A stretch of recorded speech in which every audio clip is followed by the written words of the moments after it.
Efeso 6:10. Efeso 6:10. Kama una Bible twende Efeso 6:10. Kama una Bible twende Efeso 6:10.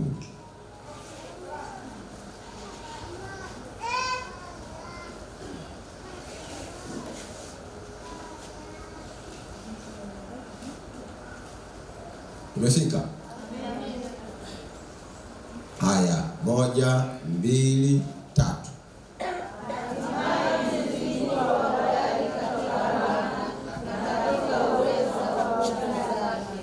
Hatimaye mzidi kuwa hodari katika Bwana na katika uweza wa nguvu zake.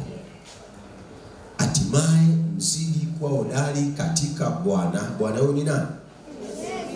Na katika uweza wa nguvu zake. Ili mtu aweze kuwa hodari katika yeyote, ama katika huyo Bwana ambaye unatakiwa kuwa hodari katika yeye, lazima mtu huyo ajiridhishe uwezo alionao. Lazima ujiridhishe juu ya uwezo alionao huyo mtu ambaye umeamua kumtumainia. Bwana Yesu apewe sifa. Ambaye umeamua kuweka tumaini lako kwake, kutumainia uwezo wa mkono wake. Bwana Yesu apewe sifa. Bwana Yesu asifiwe. Manake utakuwa hodari kwa huyo, utakuwa na ujasiri, utakuwa na uhakika wa usalama ikiwa unajua uwezo alionao huyo mtu kukusaidia ama kukuokoa. Bwana Yesu apewe sifa. Kwa hiyo tunaposema tuwe hodari katika Bwana, lazima kwanza tumchunguze huyu Bwana, tujue uwezo alionao kutuokoa, uwezo alionao kutusaidia, uwezo alionao kutuweka salama. Bwana Yesu apewe sifa. Bwana Yesu asifiwe. Na ndio maana anapozungumzia habari yetu sisi kuwa hodari katika Bwana, anazungumzia tusisahau, lazima tuzingatie uwezo alionao, na ndio maana anasema nguvu. Bwana Yesu apewe sifa. Tuwe hodari katika Bwana na katika uweza wa nguvu zake. Uweza ni uwezo alionao, nguvu ya kuweza kukuokoa. Bwana Yesu apewe sifa. Nguvu ya kuweza kukutana na kutatua haja zako, shida zako, mahitaji yako. Ana uwezo gani wa kukusaidia? Bwana Yesu apewe sifa. Bwana Yesu asifiwe. Na ili tuwe majasiri katika huyo Bwana Yesu, lazima tujaribu kumlinganisha na kumfananisha na wale ambao watu wengine wanatumainia, wanawategemea. Kwa sababu unapotafuta msaada, unapotafuta ufumbuzi wa jambo lako, kuna watu watakwambia nenda kwa mganga, kuna watu watakwambia nenda kwa daktari, kuna watu watakwambia nenda kwa mchungaji, kuna watu watakwambia nenda kwa fulani.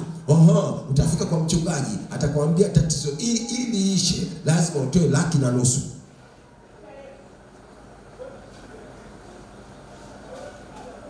Sasa ukishakutana na mchungaji kama huyo, huwezi kuwa hodari katika yeye, kwa sababu yeye siku ukiishiwa pesa hatafanya, hautasaidika. Bwana Yesu apewe sifa. Kwa hiyo tulinganishe misaada ambayo inatoka kaskazini, mashariki, magharibi na kusini, inayotoka kwa watu, misaada inayotoka kwa wakuu, tulinganishe na msaada unaotoka kwa Bwana Yesu, msaada unaotoka kwa Mungu. Bwana Yesu asifiwe. Nimehudumia watu wengi, wengine wako, wengine wanakuja na kuondoka, lakini unakutana na kuambia bana, nimetumia pesa nyingi, lakini tatizo halijafanyaje? Halijaisha. Nimetumia pesa. Anatumia pesa hospitali, majibu yanakosekana. Anatumia pesa kwa waganga, majibu yanakosekana. Bwana Yesu apewe sifa. Kwa hospitali anakosa majibu, kwa waganga anakosa majibu. Anasema ngoja nikajaribu kwa Yesu. Siku moja nikamuuliza ndugu yangu mmoja, nikamwambia, bwana, wewe sasa unaonaje kwa changamoto ulizopitia? Unaonaje ukimwamini Yesu? Bwana awe mwokozi wa maisha yako, yeye na uhakika naye atakuvusha. Akasema sasa hivi naamua kumwamini Yesu kwa sababu sina cha kupoteza. Hana cha kupoteza. Lakini nilipojaribu kutafakari kauli yake nikagundua ameshapoteza yote akiwa kwa waganga. Yaani amepoteza kila alichokuwa nacho akiwa kwa nani? Kwa waganga. Maana amekuja kwa Yesu kashaisha. Kashaisha, yaani anasema hapa sasa make pesa hana, mali hana, kazi hana. Sasa bora hata aende kwa huyo Yesu, kwa sababu hata akienda hana cha kufanya, hana cha kupoteza. Alikuwa mlevi, sasa hana pesa ya kulewa. Alikuwa mtu wa vimwana, sasa hana pesa ya kuwapa vimwana, maana vimwana nao bila pesa hawapatikani. Akasema wacha niende tu kwa Yesu, sina cha kupoteza. Lakini mwingine, ndugu yangu, ana mtoto wake alipata matatizo akiwa mdogo.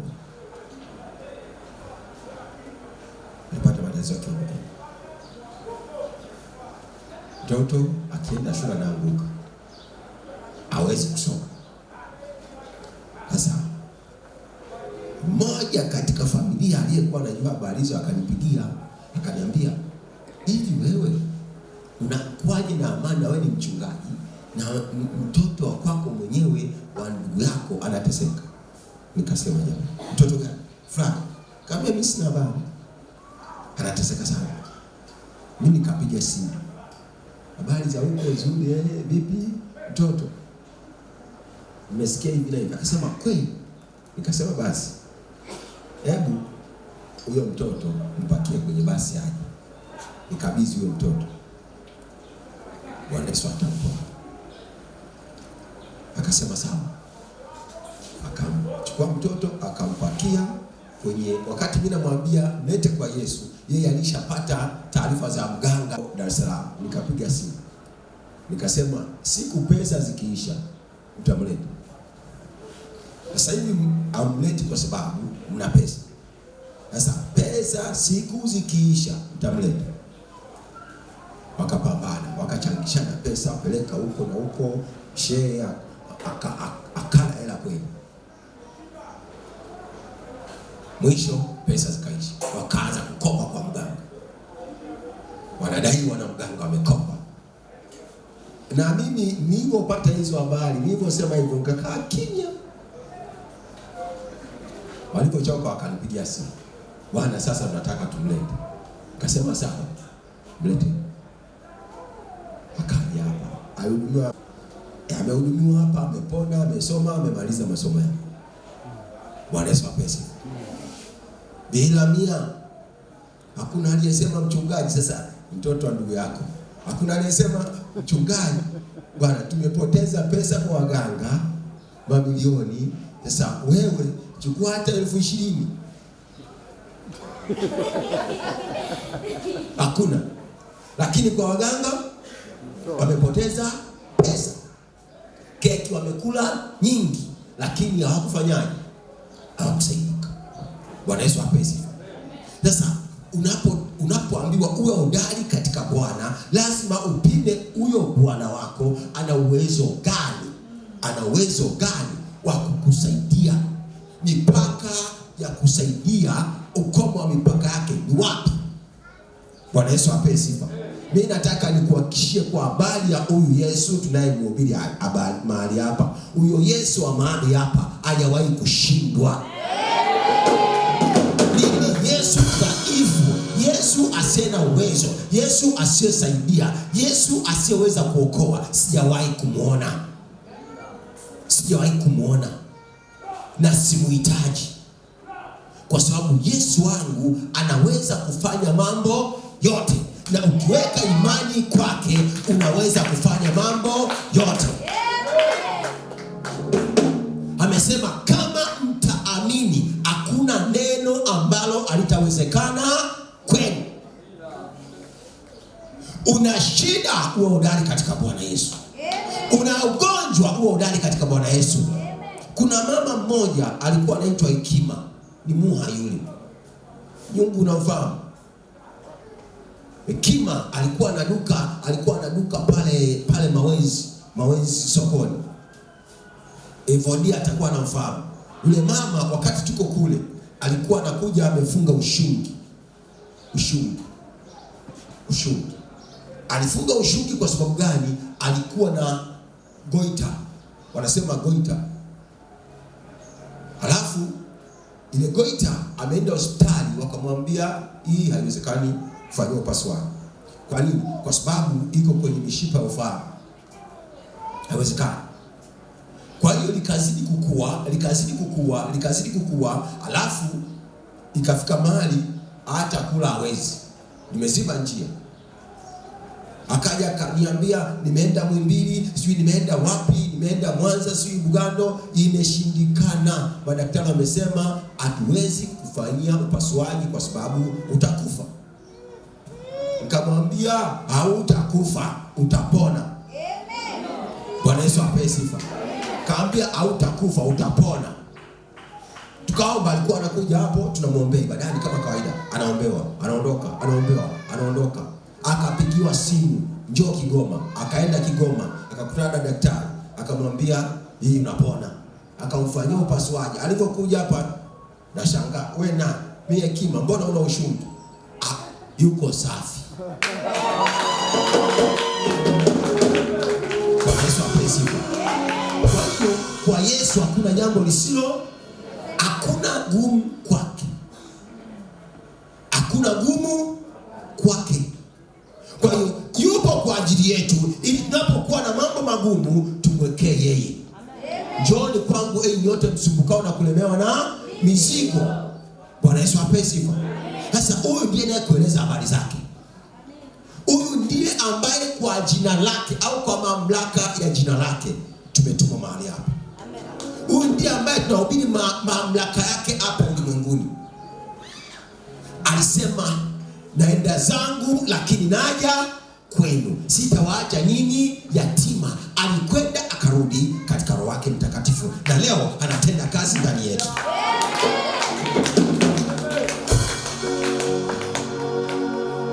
Huyu sio wa kusema nitainua macho yangu nitazame milima. Bwana Yesu apewe sifa. Msaada wangu watoka wapi? Tunasema nitainua macho yangu nimtazame yeye aliye ndani yangu, kwa kuwa aliye ndani yangu ni mkuu sana kuliko aliye katika dunia. Huyo Yesu aliye ndani yako ndiye anayeweza kukuokoa.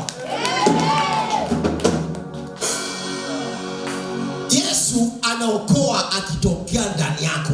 Yesu anaponya akitokea ndani yako, na ndio maana ukiamini inawezekana. Bwana Yesu apewe sifa. Sasa ukishaamini, huyu Yesu sasa hayuko nje, yuko ndani yako. Bwana Yesu apewe sifa. Kwa sababu huwezi kumwamini yeye asiye ndani yako. Imani ni ya moyo. Moyo ukimridhia Yesu, wewe umemwamini Yesu. Bwana Yesu apewe sifa. Bwana Yesu asifiwe. Bwana Yesu asifiwe. Bwana Yesu asifiwe. Kwa tumeitwa kwa hodari katika Bwana Yesu na katika uwezo wa nguvu zake. Katika tabu zote tuangalie uwezo alionao kutusaidia. Katika mazingira yote tuangalie uwezo alionao kutusaidia. Ni nani anaweza akashindana naye? Nani anaweza akamshinda? Nani anaweza akampiku? Bwana Yesu apewe sifa. Yeye ndiye aliyetoa sadaka iliyo bora kuliko sadaka zote, ambayo ni sadaka haiwezi kutanguliwa milele. Ni sadaka ambayo hakuna sadaka yote ama kafara yote itatolewa ikatangulia sadaka takatifu ya Yesu Kristo. Haipo. Na ni sadaka ndio ambayo ameifanya kwa utambulisho wangu na utambulisho wako. Bwana Yesu apewe sifa. Bwana Yesu asifiwe. Bwana Yesu asifiwe. Hebu twende Marko 11 mstari wa 26 na 27. Marko 11 26-27. Marko 21 tuanzie Marko 11 tuanzie 27 na 28. Tusome 27 na 28. Marko 11. Tumefika. Marko 11 tumefika. Haya, 1, 2, 3 twende kwa sauti. Au wanaosema amen mbona siwasikii? Marko 11:27-28. 1, 2, 3 twende.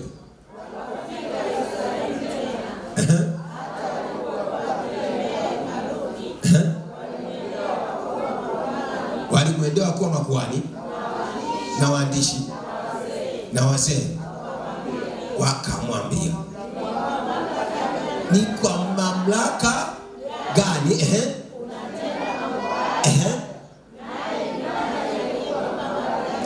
naye ni nani aliyekupa mamlaka hii? Asante. Wanamuuliza, wewe Bwana, wewe Yesu, utueleze ni kwa mamlaka gani unatenda mambo haya? Naye ni nani ambaye amekupa mamlaka ya kutenda haya? Bwana Yesu apewe sifa. Bwana Yesu asifiwe. Bwana Yesu asifiwe. Manake waliona kabisa mambo anayofanya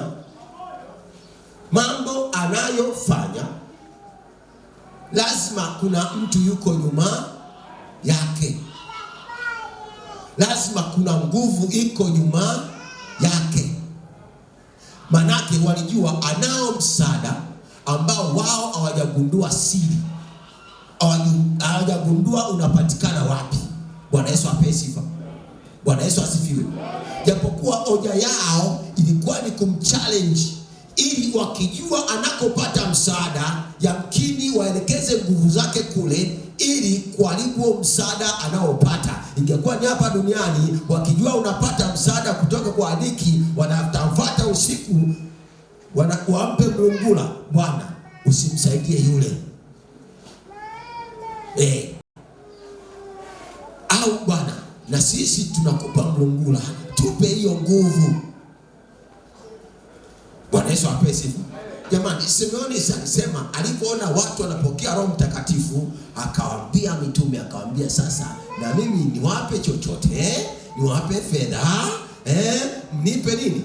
Nipe uwezo nikiwekea watu mikono wapokee Roho Mtakatifu. Bwana Yesu apewe sifa. Alifikiria haya mambo yanapatikana kwa mali, alifikiria haya mambo yanapatikana kwa fedha, haya mambo yanapatikana kwa damu ya Yesu. Bwana Yesu apewe sifa. Ni damu ya Yesu iliyogharamia. Bwana Yesu apewe sifa. Ili uweze kupata haya mambo, lazima umkubali huyo Yesu aliyeingia gharama. Tangu mwanzo Mungu alikusudia kanisa litembee, au mwanadamu au mtu atembee katika madaraka yake, na ndio maana ametumba kwa mfano wake na kwa sura yake, ili yeye apate kutukuzwa katika ulimwengu kupitia kwa mwanadamu. Baada ya mwanadamu kupoteza, Yesu amekuja kufanya restoration, kuturudisha katika ule uhalisia ambao Mungu alikusudia tangu mwanzo. Bwana Yesu apewe sifa. Bwana Yesu asifiwe. Na ndio maana tukaambiwa ni Emmanuel, Mungu pamoja nasi, yuko ndani yetu. Bwana Yesu apewe sifa. Na yuko ndani yetu ili kukamilisha mpango wake wa milele. Bwana Yesu apewe sifa. Bwana Yesu asifiwe. Bwana Yesu asifiwe. Kama vile alivyomkusudia mwanadamu wa mwanzo akaasi, sasa amekuja kwetu katika Kristo. Unajua dhambi ilichofanya ni Mungu kuondoka ndani ya nani? Ya mtu. Dhambi ndio ilichofanya ikaondoa Mungu ndani ya mtu. Yesu alipoondoa dhambi, Mungu akarudi ndani ya mtu. Sisi unanielewa? Kwa hiyo function yetu haitegemei sisi, inamtegemea Mungu aliye ndani yetu. Sasa mpaka ujue hivyo, ndipo Mungu aliye ndani yako atakapoanza kazi na wewe. Ndio maana awakaribishaye nyinyi anikaribisha mimi, awapokeaye ninyi anipokea mimi, awasikilizaye nyinyi anisikiliza mimi. Unaona hicho kitu? Amen. Ukishampokea Yesu na kusimama kwa jina lake na kuamua mamlaka yake atende kazi ndani yako, sio wewe tena, bali Kristo ndani yako. Na ndio maana inaitwa siri. Inaitwa siri.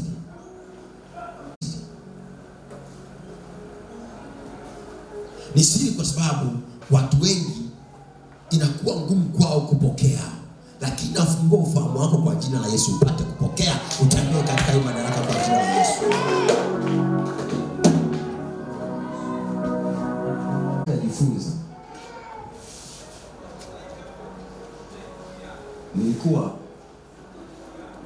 Wakati huo nilikuwa sina smartphone. Wakati nilimwamini Yesu nilikuwa sina smartphone mnazo hivi. Unaweza ukasikiza mahubiri wakati wote. Nilichagua mahubiri. Mimi mpaka leo sisikilizaji mahubiri ya mtu yeyote. Hapana, nachagua.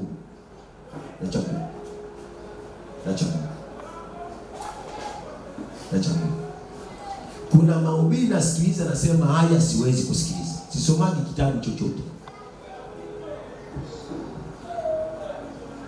Kuna kitabu naangalia nasema hiki kama hakijatoka kuzimu, huyu aliyekiandika mjui Yesu. Lakini ukisoma ni cha kiroho. Lakini kitu ambacho kinashambulia imani yangu kwa Kristo siwezi kukisoma, siwezi kujifunza. Bwana Yesu apesi. Nataka huyu Yesu aongezeke ndani yangu, azidi kuwa mkubwa ndani yangu, nipate mapana ya kile alichofanya kwa ajili yangu, nipate mapana ya uweza alionao kuniokoa na kunisaidia, nipate mapana ya kujua mwito wake alionitia ni wa namna gani. Bwana Yesu apesi. Mahubiri yanayoniofisha mimi sisikilizani. Na ndio maana hujasikia mtu tukikutisha kwamba utakufa, utakwenda motoni. Hatujakutisha. Na hapa tukianza injili ya kutisha, kuatisha. Sipotoa unakufa kwa jina la Yesu. Utatoa. Sisi tumeamua kuhubiria nani? Kristo. Tumeamua kuhubiria Kristo ili muamini Kristo abadilishe maisha yenu. Amweki neno tunalofundisha katika matendo. Amliweke kwenye matendo, amjaribu huyo Mungu katika neno lake, amjaribu.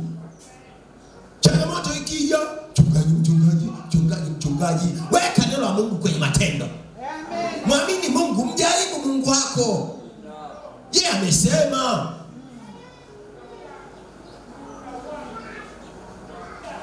Bwana Yesu apesi. Okay, ni mchungaji wako. Nimekuhubiria. Leo kuhubiria hujalifanyia kazi, umepata changamoto, unakuja kwangu. Ukitoa sadaka hapa nyingi 1000.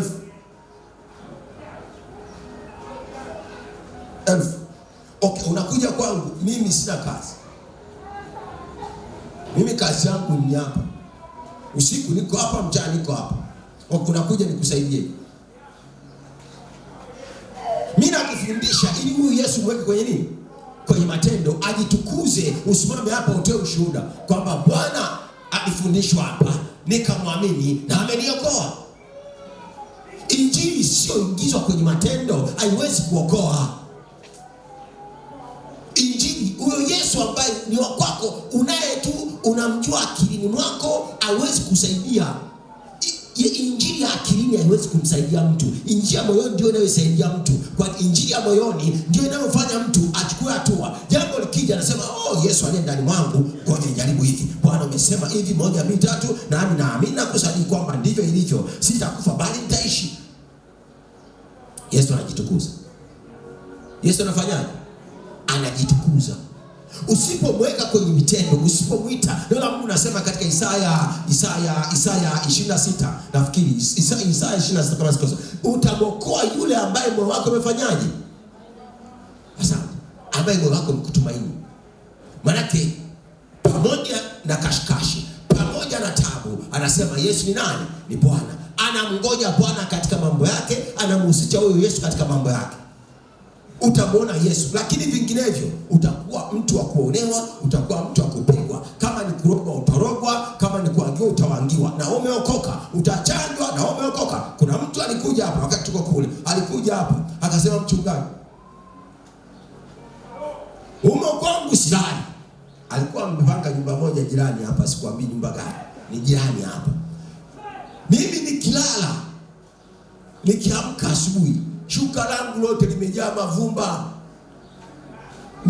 Nikitandika shuka langu niende kazi, nikirudi shuka limejaa mavumba, majivu, manini mkaa madude meusi. Nikamwambia umekuja katika mlima wa nyumba ya Bwana, haya mambo yote asikia tena. Tangu hapo anatandika shuka, anakuta liko safi, anajifunika, anakuta kile kilichojifunika ndicho kilichopo, sio mavumba tena. Bwana Yesu apesiwe. Bwana Yesu asifiwe. Huyu Yesu mweke kwenye vitendo, mpe nafasi. Bwana Yesu apesiwe. Mpe nafasi afanye. Walikuwa wanataka kujua huyo nani aliyekupa mamlaka hii, anaitwa nani? Ndio maana nilikuwa jina la nani? Ni nani huyo mtaji aliyekupa mamlaka hii? Na Yesu akamwambia, na mimi nitawauliza, ubatizo wa Yohana Mbatizaji ulitoka kwa nani? Ulitoka mbinguni au kwa wanadamu? Wakatazamana wakasema, tukisema kwa Mungu atasema mbona basi hamkumwamini, lakini tukisema ulitoka kwa wanadamu watu watatupiga kwa mawe, kwa sababu kila mmoja hapa anaamini kabisa kwamba Yohana alikuwa nabii. Wakasema kama ndivyo hatujui ulikotoka. Yesu kwa sababu alijua anajua, na wamekataa kusema, akamwambia kama mjui amtaki kusema, na mimi siwaambii kwamba mamlaka yangu imefanyaje, imetoka kwa nani. Bwana Yesu apesi. Bwana Yesu asifiwe. Bwana Yesu asifiwe.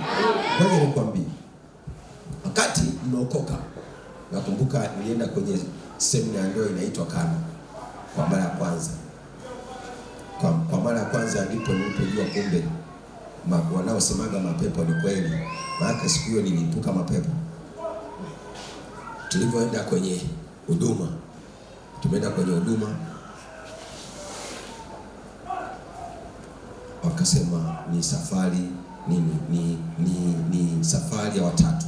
Safari ya watatu. Walimu wakatuambia sasa mtakuwa na safari ya watatu, wewe na mke wako na Yesu pamoja. Kwa hiyo mtatembea safari ya watatu. Tukatembea safari ya watu watatu, mimi na mke wangu. Tukaenda. Sasa wakati tunatembea safari ya watatu hiyo, mimi naona maruerue. Naona maruerue. Nikamwambia mke wangu, sasa twende pale uwanjani. Nikamwambia twende.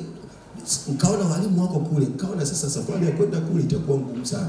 Nikamwambia tunaweza kwenda kule. Akasema twende. Wamesema twende watatu, Yesu yuko pamoja nasi. Tukaenda tukakaa uwanjani kule nani SUA kule Mazimbu campus kule, tukakaa uwanjani. Sasa tumekaa uwanjani, mapepo yakaanza kunisokota. Mke wangu naye mchanga, mimi mwenyewe ndio hamna kitu.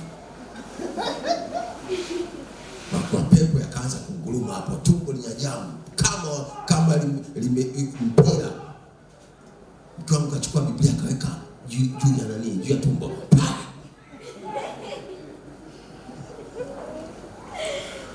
Sijui hata aliombaje, lakini mapepo yakafanyaje, yakaacha kunisumbua. Sasa tulipotoka pale tumeingia ndani, ndio nikafungua Biblia yangu, ndio nikakutana na neno linasema kama Baba alivyonituma mimi nami nakupeleka wewe. Anasema mimi nani nawapeleka nini, lakini sikusema kwa nini, nimesema kwa mimi, nilijua hili kwangu hili. Nikasema hapa ameniita hapa. Yaani nikasema hapa Mungu amefanyaje? Ameniita. Bado na mapepo hayaisha. Yalichukua muda kuisha. Kama Baba alivyonituma mimi hivyo hivyo nawapeleka nini. Nikasema hapa Mungu, kama mimi mpango, hapa Mungu amesema nami hapa Mungu ameongea. Yaani huu ujumbe wa kwangu kabisa. Hapa mimi nimetumwa kama Yesu alivyotumwa. Okay, umetumwa kama Yesu alivyotumwa. Umetumwa kwa mission ile lakini kwa mamlaka ile. Mamlaka aliyotembea nayo Yesu ndio mamlaka anayotembea nayo sisi duniani.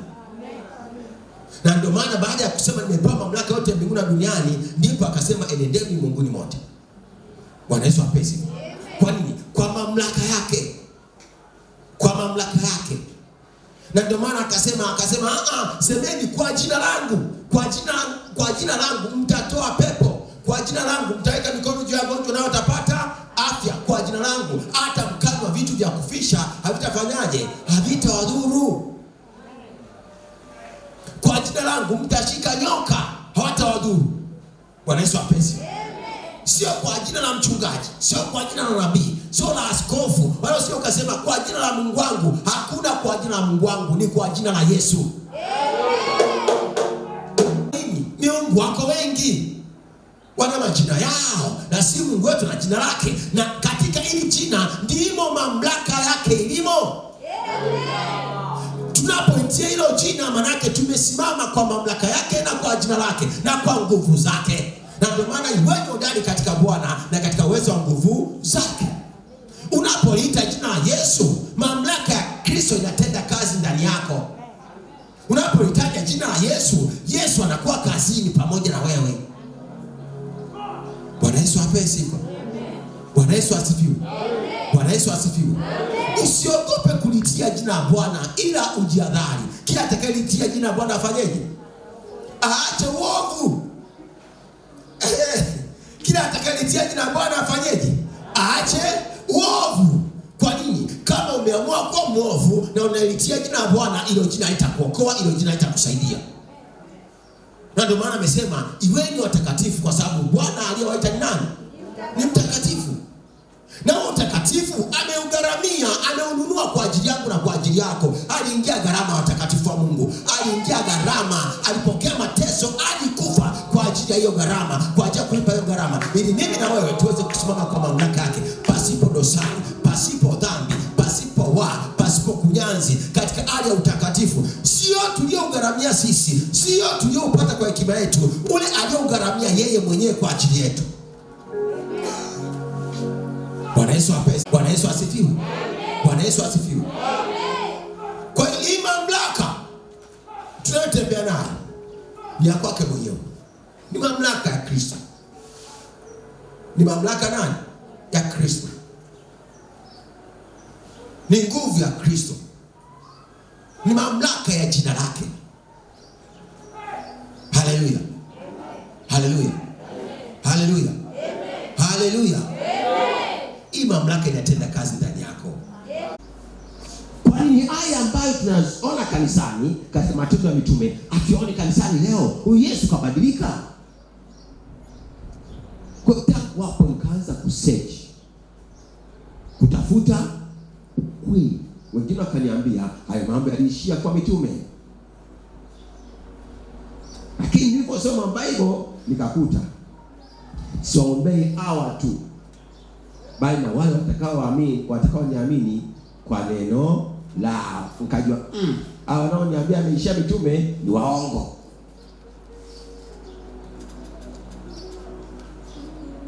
Okay, umekuja na ugonjwa wako, hospitali umeshindikana, wamekwambia moyo wako umetanuka, uko kwenye dozi, kidogo umeanguka, umekuja kwangu, nimekuwekea mikono, umepona kwa jina la Yesu. Mtu atanishawishi niamini kwamba alishia mitume? Hawezi kunishawishi kama. Na ndio maana nienda chuo kimoja nikakuta wao hawaamini, wanaamini mambo haya alishia mitume. Nikawaita staff yao, nikamwambia mnafundisha uongo, kwa hiyo naondoka. Wakasema Paulo anasema, wakasema haya mambo mpaka leo yapo, mimi nawekea mikono wagonjwa wanapona. Wakasema hata shetani anaponya, hata shetani anaponya. Nikamwambia sawa, hata shetani anaponya. Kwa hiyo leo shetani anaponya, Mungu aponya. Hivi tutakuwa na Mungu wa kweli au Mungu wa nani, wa mazingao? Yaani Mungu aruhusu shetani aponye watu, alafu yeye ana uwezo wa kuponya. Amemaliza kazi ya kuponya. Wakati Biblia yangu inaniambia kwamba Yesu alizunguka huko na huko akitenda kazi njema, akiwaponya wale walioonewa na ibilisi. Tena anasema wote walioonewa na ibilisi alikuwa anafanyaje? Anawaponya. Kazi ya shetani kuonea, kazi ya Yesu ni kuponya walioonewa na ibilisi. Sasa leo umembadilishia Yesu kazi na shetani umembadilishia kazi. Kwa kweli Yesu ni kweli. Yesu ni kweli. Na habari zake ni kweli. Yesu anaokoa hata sasa.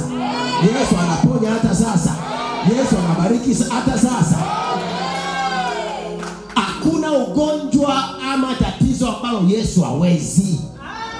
Na kwa kuwa amenituma kwako, Nasema ikiwa kuna tabu, leo uwe huru kwa jina la Yesu Kristo. Hiyo tabu ikuachie, huo msiba ukuachie kwa jina la Yesu Kristo.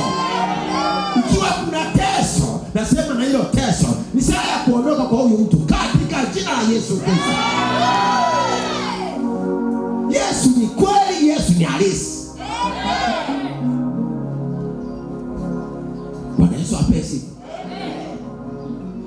Sasa mnafahamu wana wa Skewa? Tusome hiyo Matendo ya Mitume sura ya 19 kama sikose.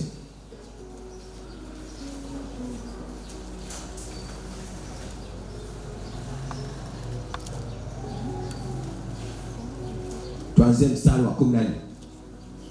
Matendo ya Mitume 19:14. Tumefika. Wengine Matendo ya Mitume hawajui iliko.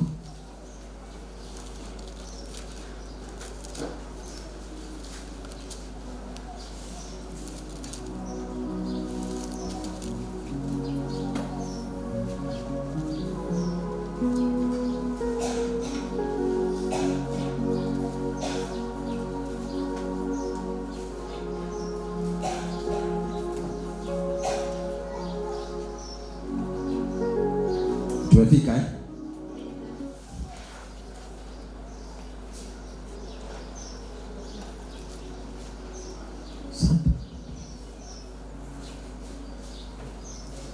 Matendo ya Mitume 19:14. 1, 2, 3 twende.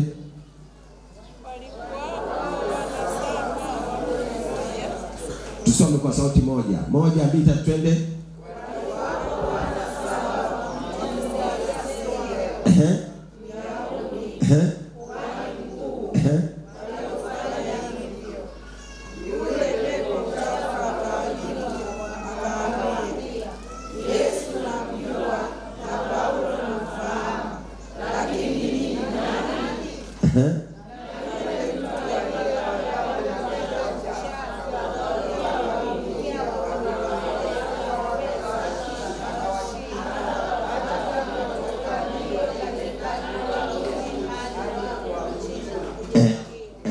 Tusome mstari wa 13. 1, 2, 3 twende.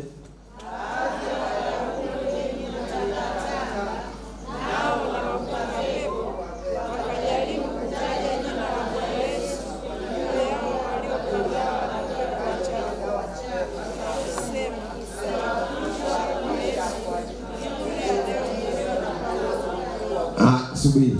Nimegundua kitu kimoja. Upendo. Tunda la upendo. Unatakiwa kuwa na upendo. Hata kama unaweza kusoma kama cherehani, jitahidi kwenda na mwenzako ambaye anasoma taratibu. Na wewe ambaye una uwezo wa kusoma haraka au polepole, soma kwa kiwango ambacho unajua utampita mwenzako wala mwenzako hatakuacha. Upendo. Sawa? Soma mstari wa 13. 1, 2, 3 twende.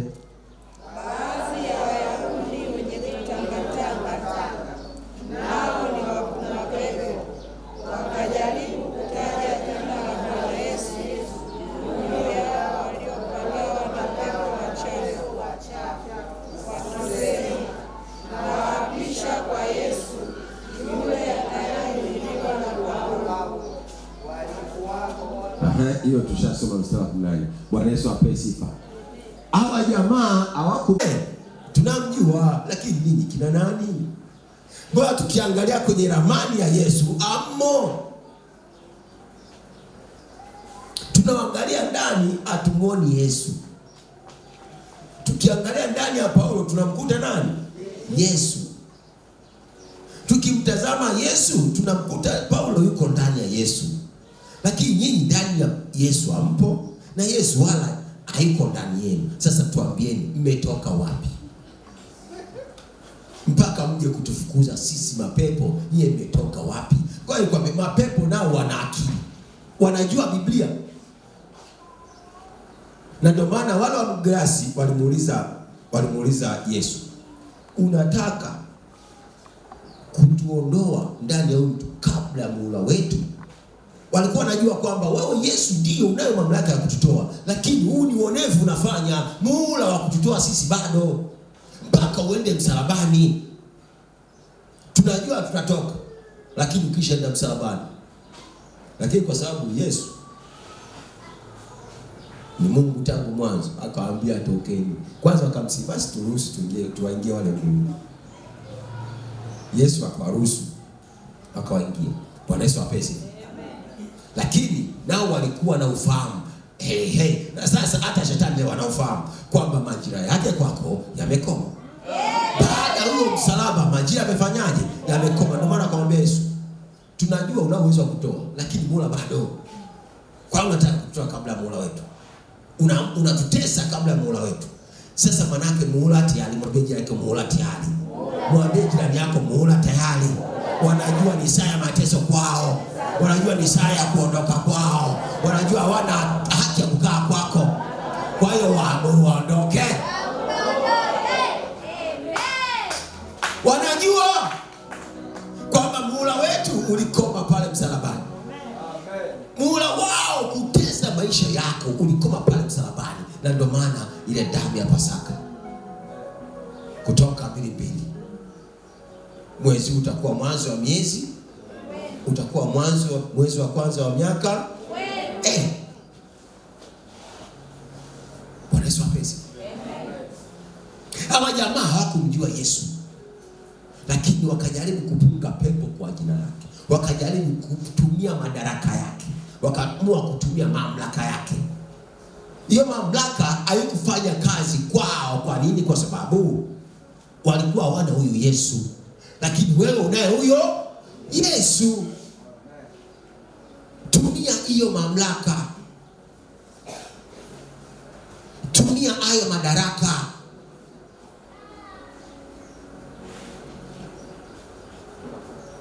Usiishi kwa hasara wakati unaye Yesu anayeokoa. Si unanielewa mtakatifu wa Mungu? Usikubali kupata hasara, ukaishi kwa hasara wakati unaye Yesu anayeweza kuokoa. Yesu anaweza kuokoa. Nasema tena, Yesu anaweza kuokoa. Naye ni Mwokozi.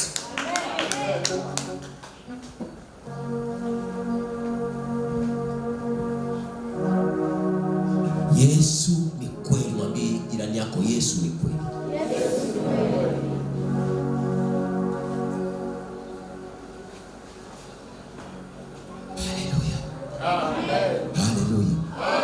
Haleluya. Haleluya. Haleluya. Mimi nikianza kukutolea mambo ambayo alinifanyia Yesu, ambayo amenifanyia Yesu mpaka sasa na ambayo anaendelea kufanya, utashangaa. Kuna sasa hivi sasa wakati mwingine naogopa kutoa shuhuda kwa sababu mpaka nijiridhishe kanisa ndani humo. Maana hata wahudumu wako makini. Kuna mtu kaja juzi ibadani. Hivi sijakwambia pasa, kuna mtu kaja juzi ibadani. Nimeenda ofisini kwake, akaniambia, nilikuja kukuchunguza, nilikuja ofisini kwako, nilikuja kanisani kwako kukuchunguza. Kaambia unichunguze kwa nini? Akatoa simu yake, aka play video ni ibada ya kwetu hapa. Nikajaribu kutathmini hii video, nikasema labda download YouTube au Facebook, nikagundua sio. Kwa sababu hiyo video alichukua tokea kule. Naona migongo ya watu nao wafahamu kanisani.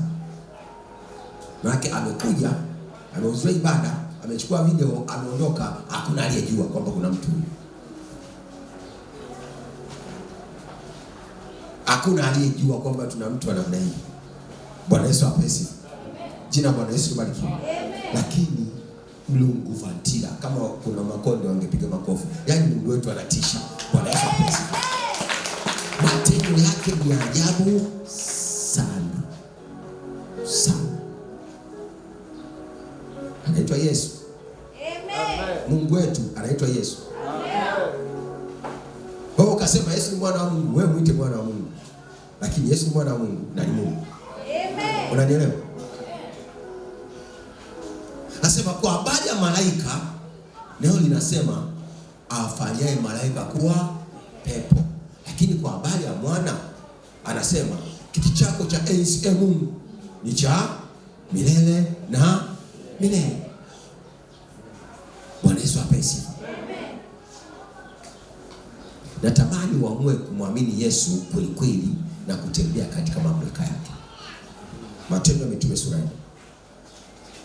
Matendo ya Mitume sura 4. Tuko hapo Matendo ya Mitume tuko hapo sura 4. Nataka nisikie wingi wa amina kama umefika ili tusome.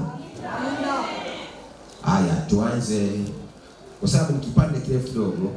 Tuanze mstari wa 5, kwa hiyo tusome kwa star tukishirikiana kwa umoja. 1, 2, 3 twende.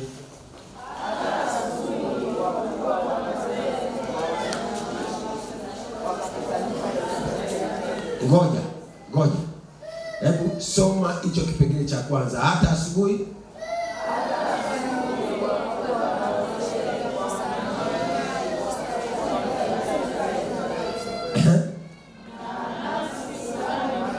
sikia, huyo ni Anasi kuhani. Maana kuhani mkuu ndiye aliyekuwa anashughulikia mambo ya ibada kwa nani? Kwa Mungu. Huyu ni kuhani wa Mungu, sio wa shetani. Ni kuhani mkuu wa nani? Wa Mungu. Tuendelee. 1, 2, 3 twende.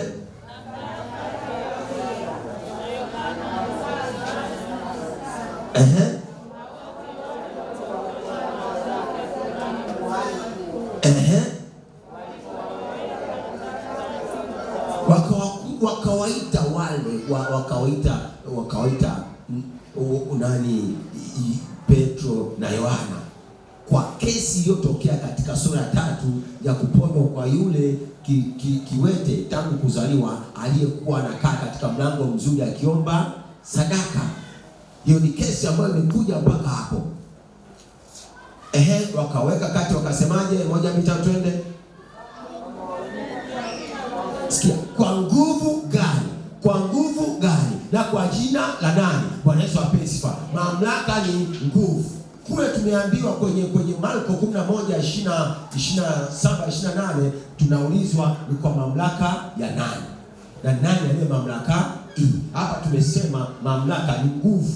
Bwana Yesu apewe sifa.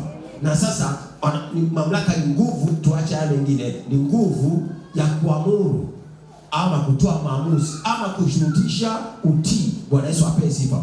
Sasa hapa wanawauliza na kwa jina la nani ninyi mnafanya haya? Bwana Yesu apewe sifa. Bwana Yesu asifiwe. Bwana Yesu asifiwe. Wanahoji, nyie watu ni kwa nguvu gani? Manake ni kwa mamlaka gani? Ni kwa jina la nani? Manake nani amewapa hii mamlaka? Bwana Yesu apewe sifa. Tuendelee. 1, 2, 3 twende.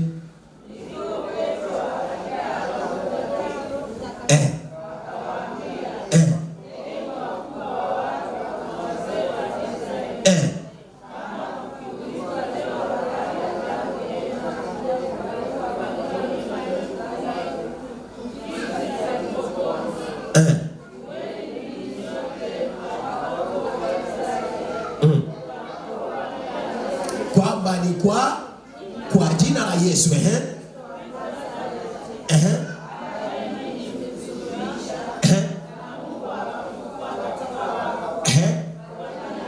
Kwa jina la Yesu.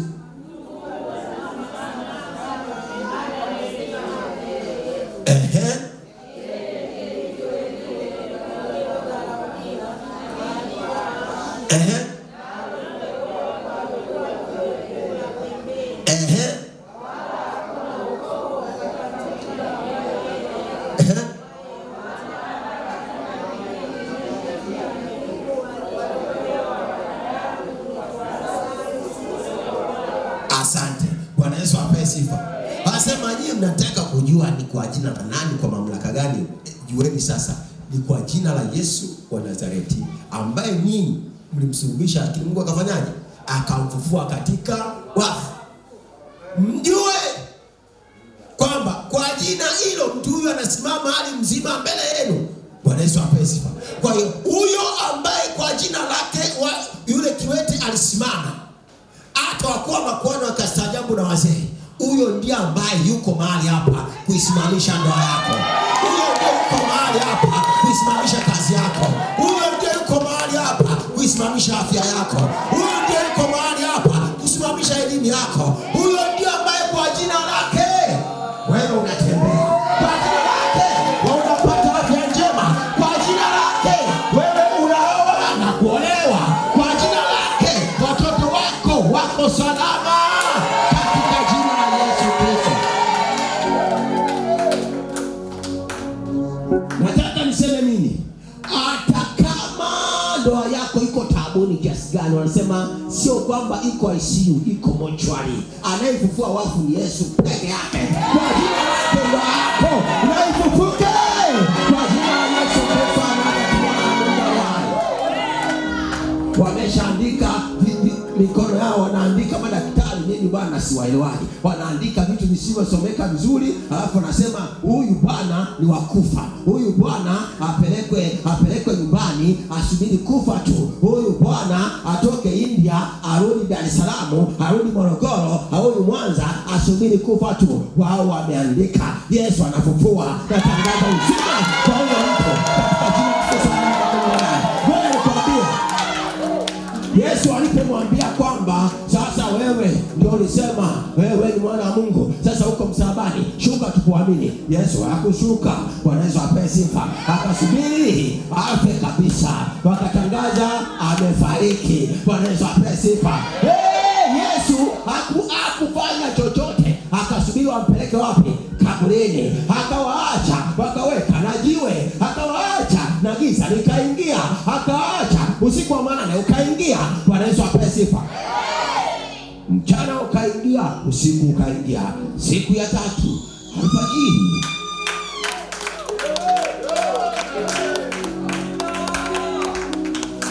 Yesu akasema sasa muda wa kuamka umefika.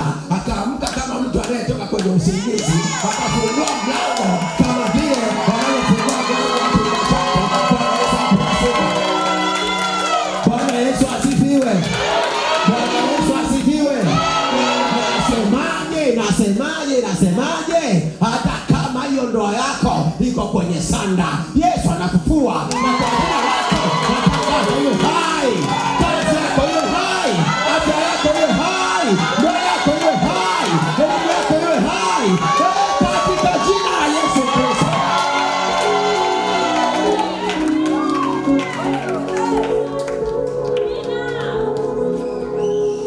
Usichangae wanasema mgonjwa wako sasa, ndugu zake wako wapi?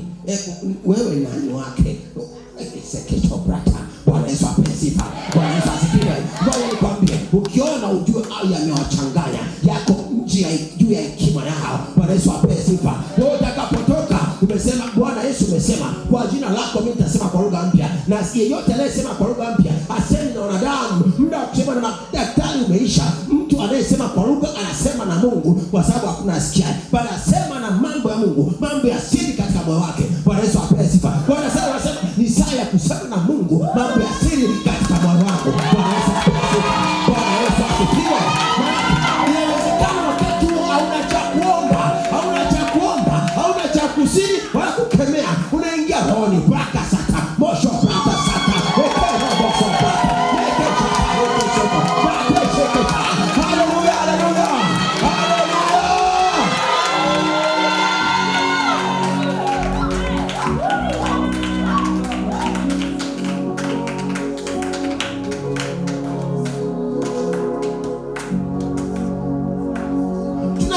Ajabu sana.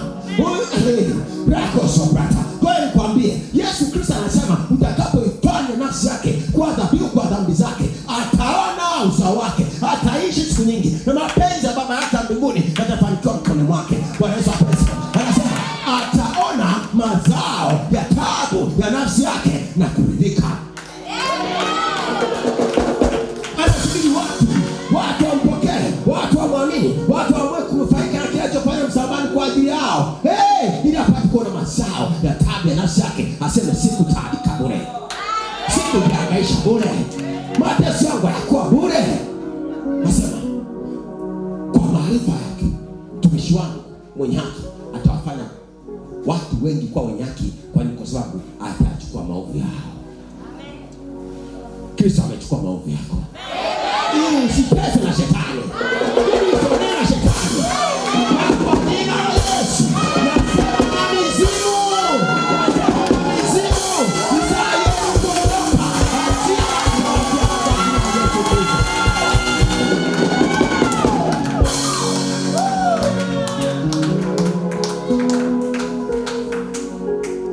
Petro anawaambia wala kuwa makuhani. Wakuwa makuhani lakini hawamjui Yesu. Wakuwa makuhani lakini hawamjui Yesu. Watu ambao walitakiwa kuhubiri habari za Yesu wanampinga Yesu, wanapinga matendo yake. Utaenda mahali utakwambia usiende kule. Unaenda kule kwa rakoni, unaenda kule kwa rakoni, unaenda kudanganya. Hakuna kudanganywa kwa jina la Yesu Kristo. Hakuna kudanganywa. Hakuna kudanganywa. Mimi nimekwambia kilichonifanya nianze kuwa na mashaka na mahali nilipo, ni pale nilipoona kila hicho akiza Yesu kifanyika kanisani. Hakimu katika kupapasa kwangu na kutafuta kwangu, nikaona jinsi wana wa Israeli walivyosafiri na Mungu katika Kutoka. Nikaona kuna mahali ambapo wingu lilipoondoka na wao walifanyaje? Waliondoka. Wingu liliposimama na wao wakafanyaje? Wakasimama. Nikasema kanisani kwangu inawezekana wameondoka kabla ya wingu kuondoka, wamemwacha Mungu nyuma. Ndio maana sasa Mungu hayupo, simuoni kanisani kwetu. Nikasema yamkini hao watu wakati Mungu ameamua kustarehe, wao wakasema tuondoke.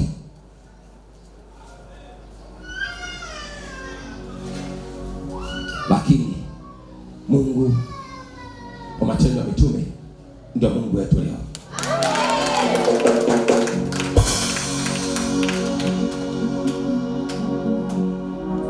Na jina lake anaitwa Yesu.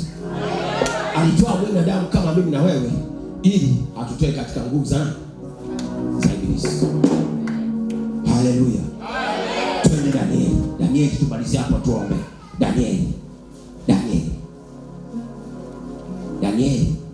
sura ya 2. Danieli sura ya 2. Ukifika hapo sema nimefika. Danieli sura ya 2. Umefika Danieli sura ya 2.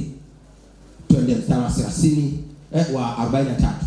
Tutasoma mstari hii Danieli. My daughter tafuta Danieli. Danieli sura ya 2. Danieli sura ya 2 mstari wa 43. Tutasoma 43 na 44. Danieli sura ya 2. Danieli sura ya 2. Danieli sura ya 2.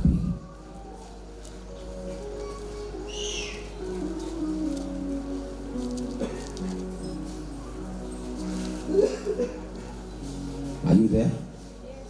Okay. Danieli sura ya 2 mstari wa 43 na 44. 1, 2, 3 twende.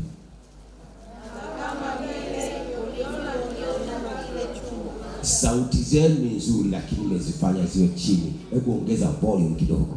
1, 2, 3 twende.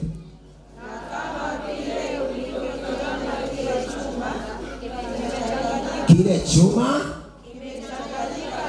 kimechanganyika na udongo wa matope, watajichanganya nafsi zao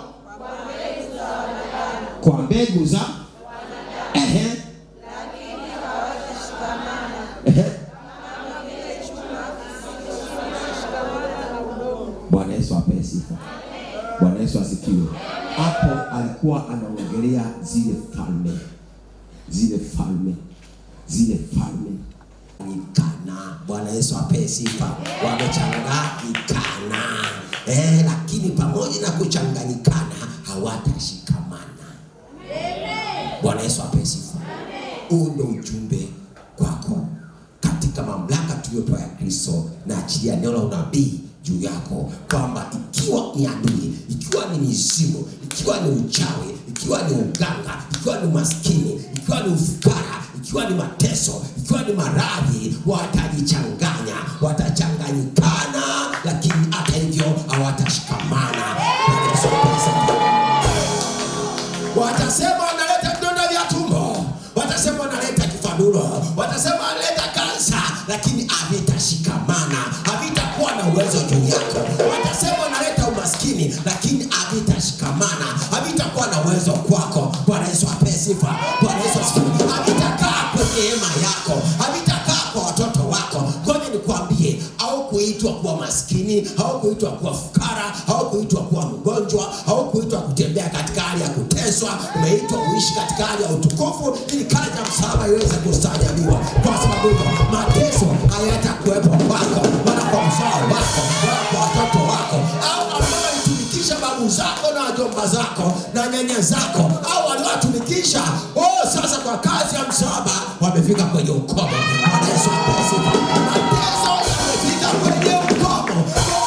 Kwa ya jina la Yesu Kristo wa Nazareti, Bwana Mungu, natangaza hawatashikamana, kwa sababu hiyo uovu utakupata. Watapanga mipango lakini itabatilika, watakubaliana neno lakini halitasimama, kwa sababu Yesu aliye Bwana yu pamoja na wewe.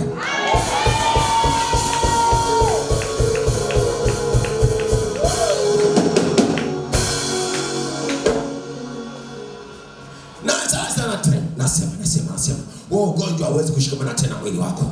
Natenganisha ugonjwa na mwili wako kwa jina la Yesu Kristo. Wewe uchawi hauwezi kukaa juu ya nafsi yako, juu ya mwili wako, juu ya kazi yako, juu ya milango ya nyumba yako, juu ya milango ya mifungo yako. Natangaza kubatilika kwa wewe uchawi katika jina la Yesu Kristo.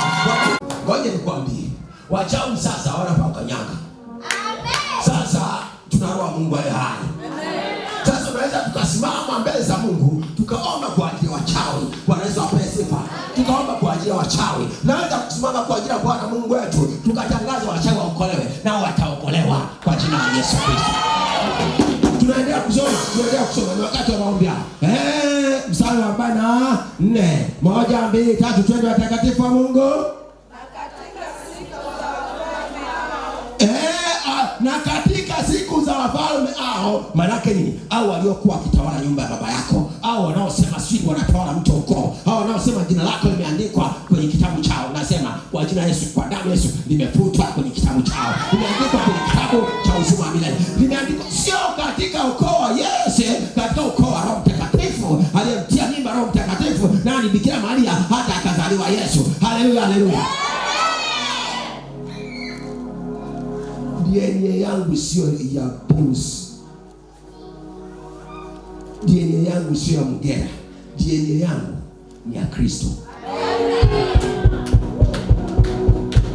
Kwa sababu nilikufa pamoja na Kristo, lakini wala si mimi tena, bali Kristo yu hai ndani yangu. Na uhai nao katika mwili, nao katika imani ya mwana wa Mungu aliyenipenda hata kuitoa nafsi yake kwa ajili.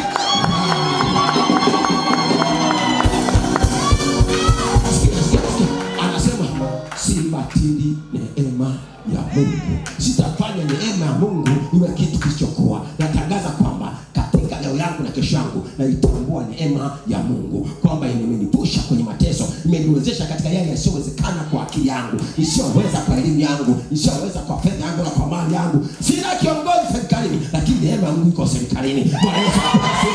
Bwana Yesu asifiwe. Sina mtu naweza kumpigia simu kamwambia mtoto wangu anahitaji kazi, lakini Yesu yuko katika kila ofisi. Yeye ni Bwana wa wote. Bwana Yesu asifiwe.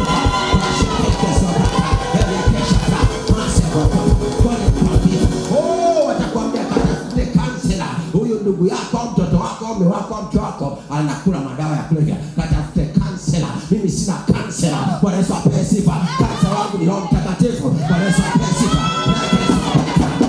Huyo ndiye ambaye mke wangu alikuwa analia usiku na mchana, wakati mimi nimeenda baa. Natoka kazini saa 11 jioni na hadi saa 11 alfajiri ili nivae kwenda kazini. Bwana Yesu apewe sifa. Lakini mke wangu akaomba kwa huyo kansela,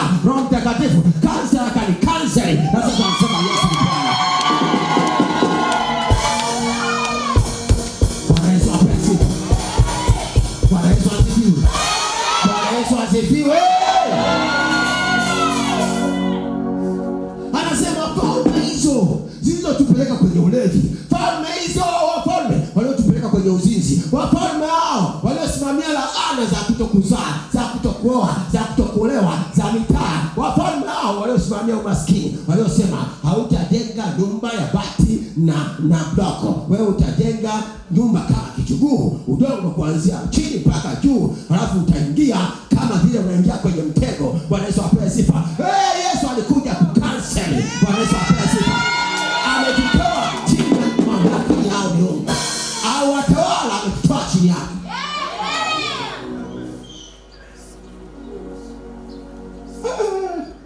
Tumekombolewa, tukatolewa katika kila mwendo usiofaa tuopoka kwa wazetu. Unanielewa? Hata kama baba yako alikuwa kuhani wa mizimu, wewe umetengwa. Hata kama baba yako alitoa kafara ya watoto wake kwamba hawa watakuwa malaya, hawa hawataoa, hawa hawataolewa, hawa hawataweza kutunza nyumba zao, hawa watakuwa na kila dumu, nasema kwako imekanseliwa kwa jina la Yesu.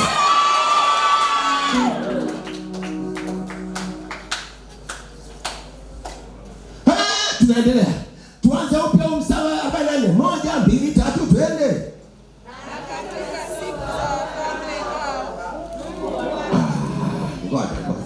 Ngoja tuanze upya. 1, 2, 3 twende. Ndio. Mungu wa mbinguni atasimamisha ufalme ambao hautaangamizwa.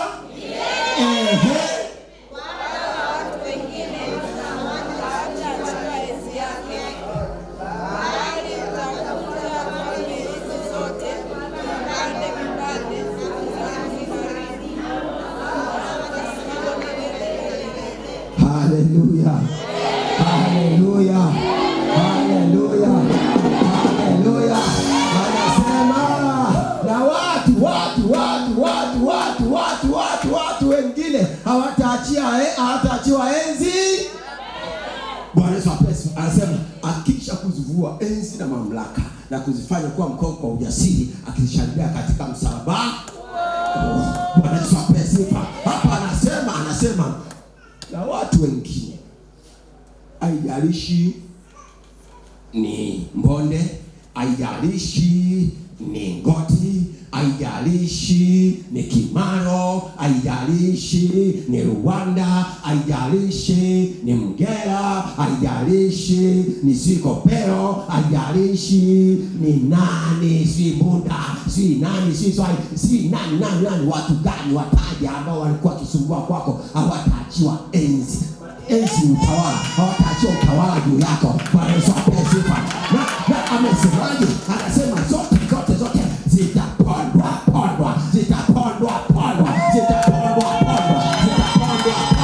Bwana Yesu apewe sifa.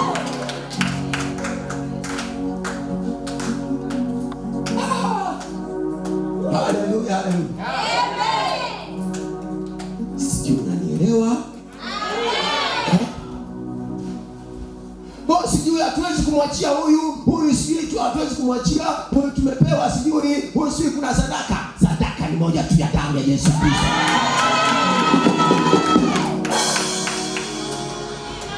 Na sasa Bwana Yesu yuko mahali hapa. Ikiwa ulienda kwa mganga ukatoa sadaka na hiyo sadaka inakutesa leo, au mama yako alikwenda kwa mganga akatoa sadaka na hiyo sadaka inakutesa leo, kuanzia leo natangaza ukomo katika jina la Yesu Kristo. Kila madai utumishi wako, inayodai biashara yako, inayodai kazi ya mikono yako, inayodai uchumi wako, inayodai afya yako, inayodai uhai wako, kila madhabahu inayofanya vita dhidi yako, kuzuia hatua zako, kuanzia sasa kwa mamlaka ya jina la Yesu naitangaza kupandwa katika jina la Yesu. Kila utawala ambao umeinuka kuzuia hatua zako za kiroho, kila utawala ulioinuka ili kupinga mafanikio yako na imani yako kwa Mungu wa kweli Yesu Kristo, natangaza kupandwa kwa ufalme, kuanguka kwa hiyo enzi, kuondoka kwa hiyo enzi katika jina la Yesu Kristo.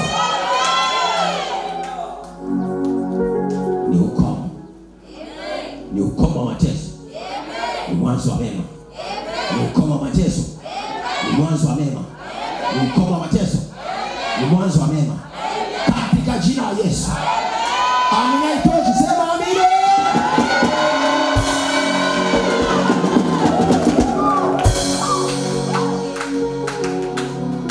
Kuna watu hamisi, ukishaingia kanisani unatakiwa usahau mateso yako, usahau magumu yako, utazame Bwana Yesu. Kwa nini? Kwa sababu unapoitikia amina kwa nguvu, nguvu ya Roho Mtakatifu inaingia kukata, kuharibu vifungo, kuharibu mateso, kuondoa huzuni, kuondoa vikwazo.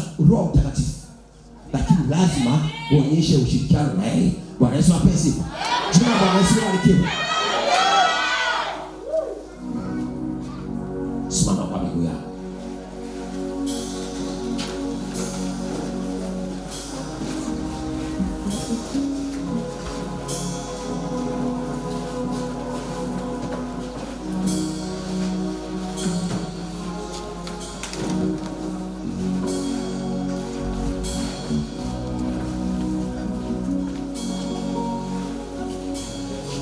Hii ni saa ya wewe kutumia mamlaka, kwa sababu haiko kwa wachungaji, kwa maaskofu, kwa manabii, kwa mitume, iko kwa kila anayeamini.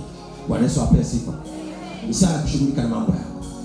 Sisi tutapita kuwasaidia wale ambao tunaona wanahitaji msaada. Bwana Yesu apewe sifa. Tutapita kuwasaidia wale ambao tunaona wanahitaji msaada, lakini ni saa yako.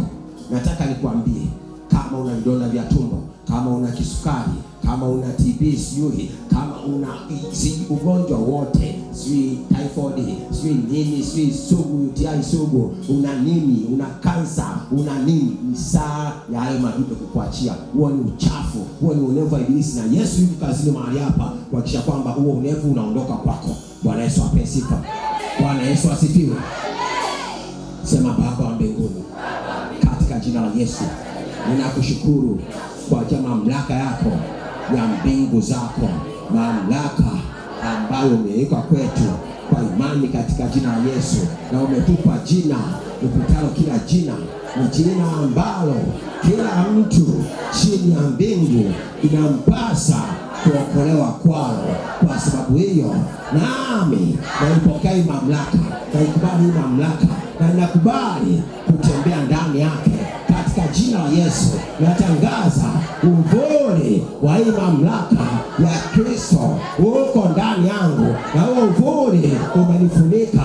Kwa sababu hiyo, chochote ninachonena kwa jina la Yesu kinatendeka kwa uweza wa Kristo mwenyewe, katika jina la Yesu, katika jina la Yesu, katika jina la Yesu. Ikiwa kuna maumivu, ikiwa kuna maradhi, ikiwa kuna magonjwa na chochote ambacho kimejificha ndani yangu kwa lengo la kunitesa na kukwamisha jitihada zangu za kutafuta Mungu au kuzuia mema yangu, hicho kitu kwenye ulimwengu wa roho na kikataa na kipanga kwa jina la Yesu, na kifukuza kwenye maisha yangu, kwenye eneo yangu na kwenye kesho yangu, katika jina la Yesu.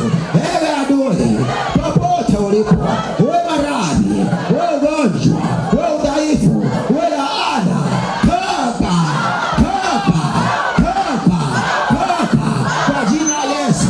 Toka kwenye kazi yangu, toka kwenye mwili wangu, toka kwenye ndoa yangu, toka kwenye uzao wangu, toka kwenye imani yangu, toka kwenye utumishi wangu, toka kwenye ndoa yangu, toka kwenye uchumi wangu, toka.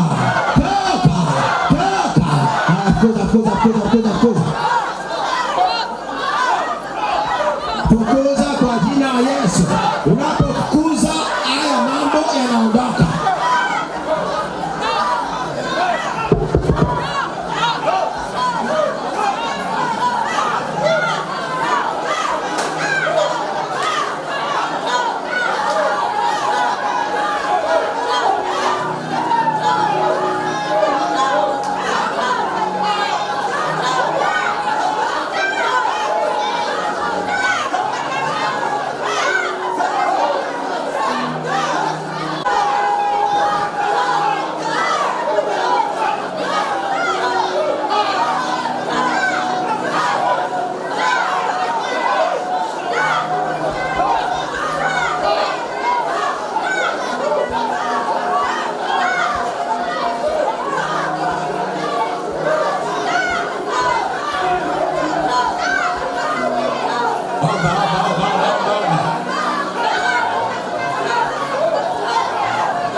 Omba kwa kumwamini Yesu.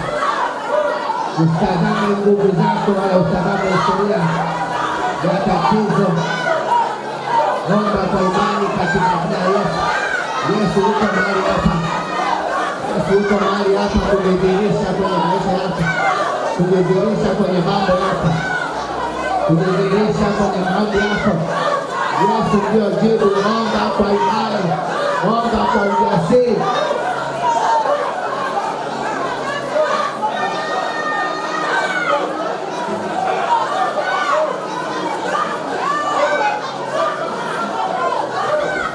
Sema kwa jina la Yesu.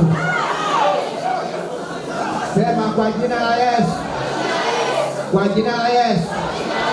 Kama vile wana wa Israeli kwa neno la Mungu walivyotoka utumwani kwa damu ya mwanakondoo mnyama, wakawa huru chini ya mamlaka ya adui, ya mamlaka ya Wamisri, wakawa huru bila kumilikiwa tena na mamlaka ya Wamisri kwa damu ya mwanakondoo mnyama.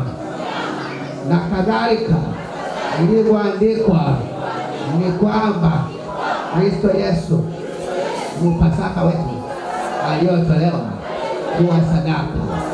Kwa hiyo ikiwa damu ya mwanakondoo ambaye mnyama imefanikisha uhuru wa wana wa Israeli kutoka utumwani katika ufalme wa Wamisri, ni zaidi sana kwa damu ya Yesu mwanakondoo wa Mungu achukuaye dhambi za ulimwengu, ambaye ndiye Pasaka wa Agano Jipya. Kwa damu ya Yesu ni zaidi sana kuangusha falme zote na mamlaka zote na nguvu zote na enzi zote zilizokuwa na amri juu yangu, juu ya maisha yangu, juu ya afya yangu, juu ya uzima wangu, juu ya elimu yangu, juu ya uzao, kitu kilicho changu, kilicho chema, katika jina la Yesu. Na kwa sababu hiyo, kwa mamlaka ya damu ya Yesu ambaye ndiye Pasaka wangu, mimi ni huru kwa jina la Yesu.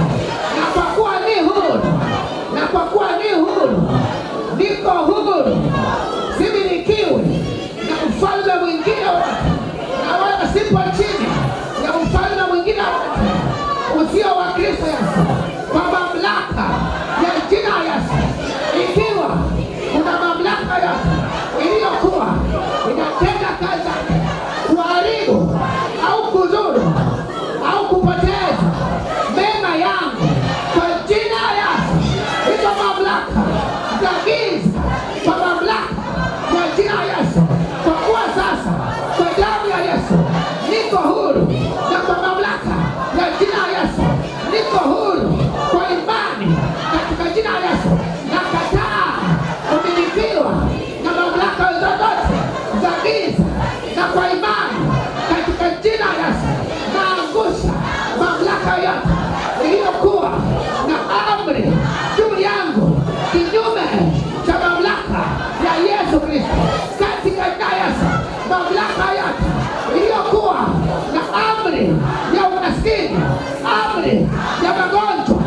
mapepo au majini au jambo lolote lililotajwa katika sayansi ya dunia hii, kwa jina la Yesu, kwangu halina matokeo, halina uhai, halina madhara.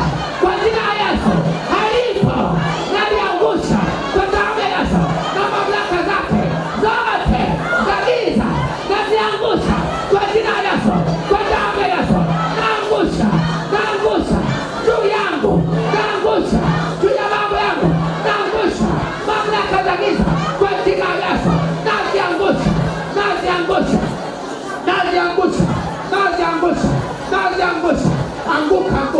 Anguka, maana enzi yako imekwisha kwa damu ya Yesu. Zianguke kwa mamlaka ya Yesu. Tumia mamlaka ya jina la Yesu, tumia mamlaka ya damu ya Yesu. Zianguru hizo enzi, zianguru hizo tawala, zianguru hizo nguvu maisha yako.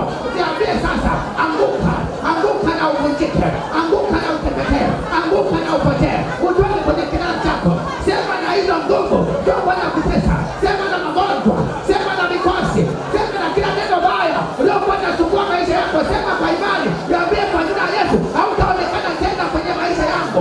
Anguka na upotee, anguka na uishe, anguka kwa jina la Yesu. Anguka na uteketee, anguka na uachie fedha, anguka na uachie mitaji, anguka na uachie maisha, anguka na uachie afya, anguka na uachie watoto, anguka na uachie uzao, anguka kwa jina la Yesu. Anguka enyi mapepo, anguka na uachie ufahamu, anguka na uachie nafsi zetu, anguka kwa damu ya Yesu, anguka na uachie majina yetu, anguka na uachie majina yetu, anguka na uachie historia yetu, anguka. Amuru sasa, amuru, sema na hayo mateso, sema na hayo maisha, sema na chochote kilichosimama kama ufalme juu yako wa kuzuia usitoke utumwani katika hilo eneo ambalo ulikuwa unateseka. Kwa jina la Yesu Kristo mwana wa Mungu aliye hai, sema na mizimu kwa jina la Yesu, sema na mikosi kwa jina la Yesu, sema na maroho yote giza, sema na mambo yote yaliyokuwa yanasumbua maisha yako. Omba kwa imani, inakuwa. Omba kwa jina la Yesu, inakuwa. Omba kwa jina la Yesu. Ni wewe kwa jina la Yesu, ni wewe pamoja na Yesu sasa. Omba kwa jina la Yesu, omba. Angusha milima, angusha kwa jina la Yesu, angusha vikwazo, angusha kwa jina la Yesu, angusha mikosi, angusha kila jina ambalo ulishawahi kutajwa, angusha kila jina aliyowahi kutajwa. Wameshakutaja kwamba haujawahi kufanikiwa, kwamba hauna nguvu, hauna uwezo wa kufanikiwa, kwamba hauna uwezo wa kumiliki mali, kwamba huwezi kuendelea. Wameshakutaja kwamba hauna afya njema, wameshakutaja kwamba mwaka huu haumalizi. Waambie naangusha roho za mauti, naangusha kwa jina la Yesu, naangusha roho za umaskini, naangusha kwa damu ya Yesu. Anguka na uteketee, anguka ufalme wa giza, anguka mamlaka za giza, anguka kwa jina la Yesu, angusha falme za giza, anguka, angusha. Sema nazo.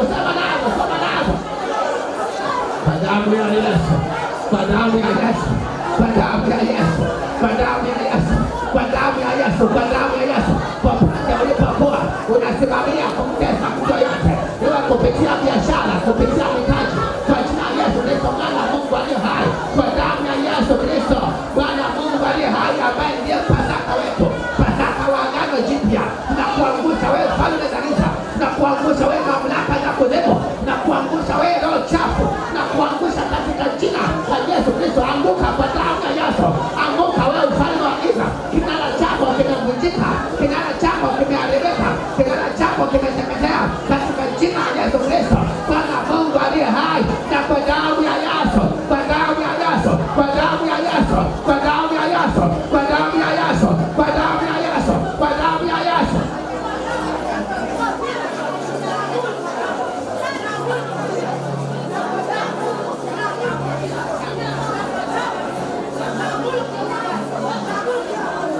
Katika jina la Yesu tunaomba na kwa neno kushukuru.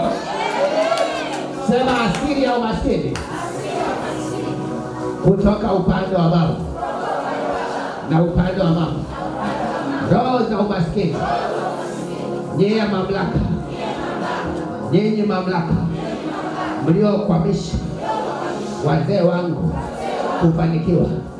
kufanikiwa kielimu, kufanikiwa kiuchumi, kufanikiwa kiafya, kufanikiwa kuwa na amani, kufanikiwa katika chochote kilicho chema. kwa jina la Yesu, kwa jina la Yesu. Natangaza ya kwamba enzi yenu imekwisha kwa jina la Yesu, kwa damu ya Yesu, kwa damu ya Yesu, kwa damu ya Yesu. Haijalishi mliwakwamisha wazee wangu, haijalishi mliwakwamisha wazazi wangu, haijalishi mliwakwamisha watu wetu, watu wengi katika uzao wetu, katika ukoo wetu, katika familia yetu, lakini mimi nimekataa kuwa chini yenu kwa jina la Yesu, na madhara yenu nimeyakataa kwa jina la Yesu, kwa damu ya Yesu, na matokeo yenu yataonekana kwenye historia ya maisha yangu katika jina la Yesu, na kwa damu ya Yesu, na kwa damu ya Yesu, na kwa damu ya Yesu, na kwa damu ya Yesu. Na jina lenu halitatajwa kwenye maisha yangu, kwenye jumla ya maisha yangu katika jina la Yesu, na kwa damu ya Yesu, na kwa damu ya Yesu.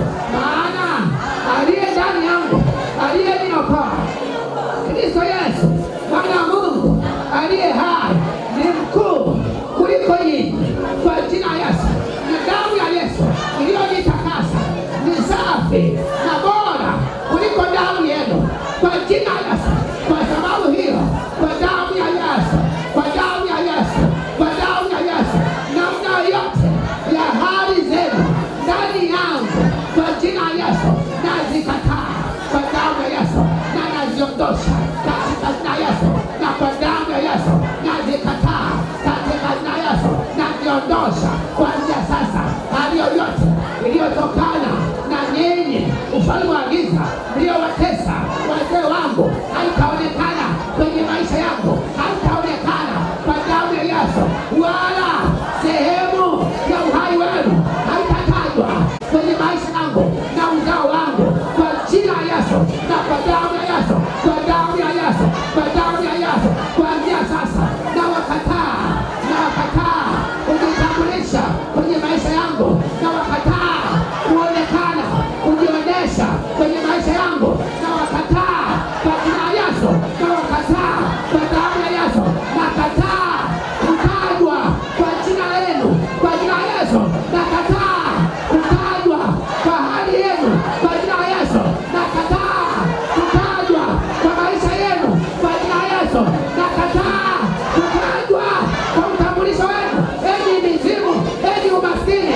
enyi magonjwa kwa jina la Yesu, na wakataa kwa damu ya Yesu, na wakataa, na wakataa, na wakataa, na wakataa kwa damu ya Yesu, na jina la Yesu, katika jina la Yesu, katika jina la Yesu, katika jina la Yesu, kwa damu ya Yesu. Toka, toka, toka, toka, toka, toka, toka, toka, toka, toka, toka, toka, kwa jina la Yesu, kwa jina la Yesu, kwa jina la Yesu, kwa jina la Yesu, kwa jina la Yesu, kwa jina la Yesu. Hamna ushirika na maisha yangu, hamna ushirika na uzao wangu, hamna ushirika na kazi yangu, hamna ushirika na mali zangu kwa jina la Yesu. Toka, toka, toka kwa mamlaka ya jina la Yesu, kwa mamlaka ya jina la Yesu. Leo natangaza kwa damu ya Yesu, damu ya agano jipya, kwa damu ya Yesu, kwa damu ya Yesu, kwa damu ya Yesu, kwa damu ya Yesu, kwa damu ya Yesu, kwa damu ya Yesu, kwa damu ya Yesu, kwa damu ya Yesu, kwa damu ya Yesu, katika jina la Yesu tumeomba na kuamini na kushukuru. Weka mikono yako kifuani, sema asante Yesu, maana kwa sadaka ya nafsi yako mimi ni mtu huru.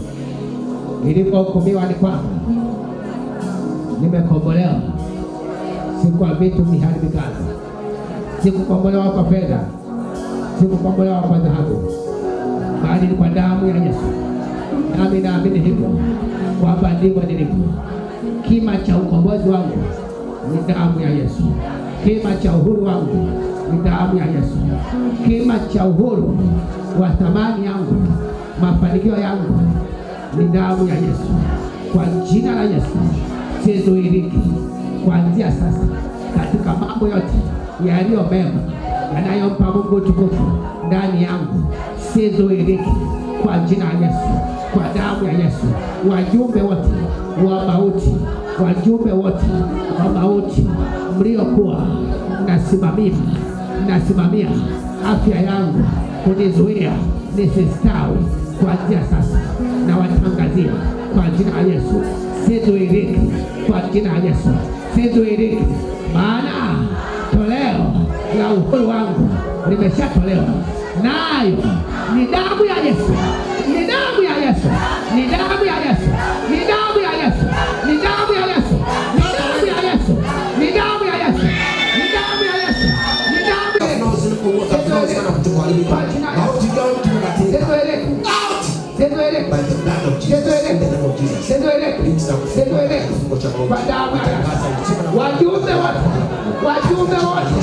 Wajumbe wote wa mauti mliotoka kwenye mamlaka ya giza kwa maagizo ya kudhibiti uchumi wangu, kudhibiti mafanikio yangu, kudhibiti maendeleo yangu, kwa sababu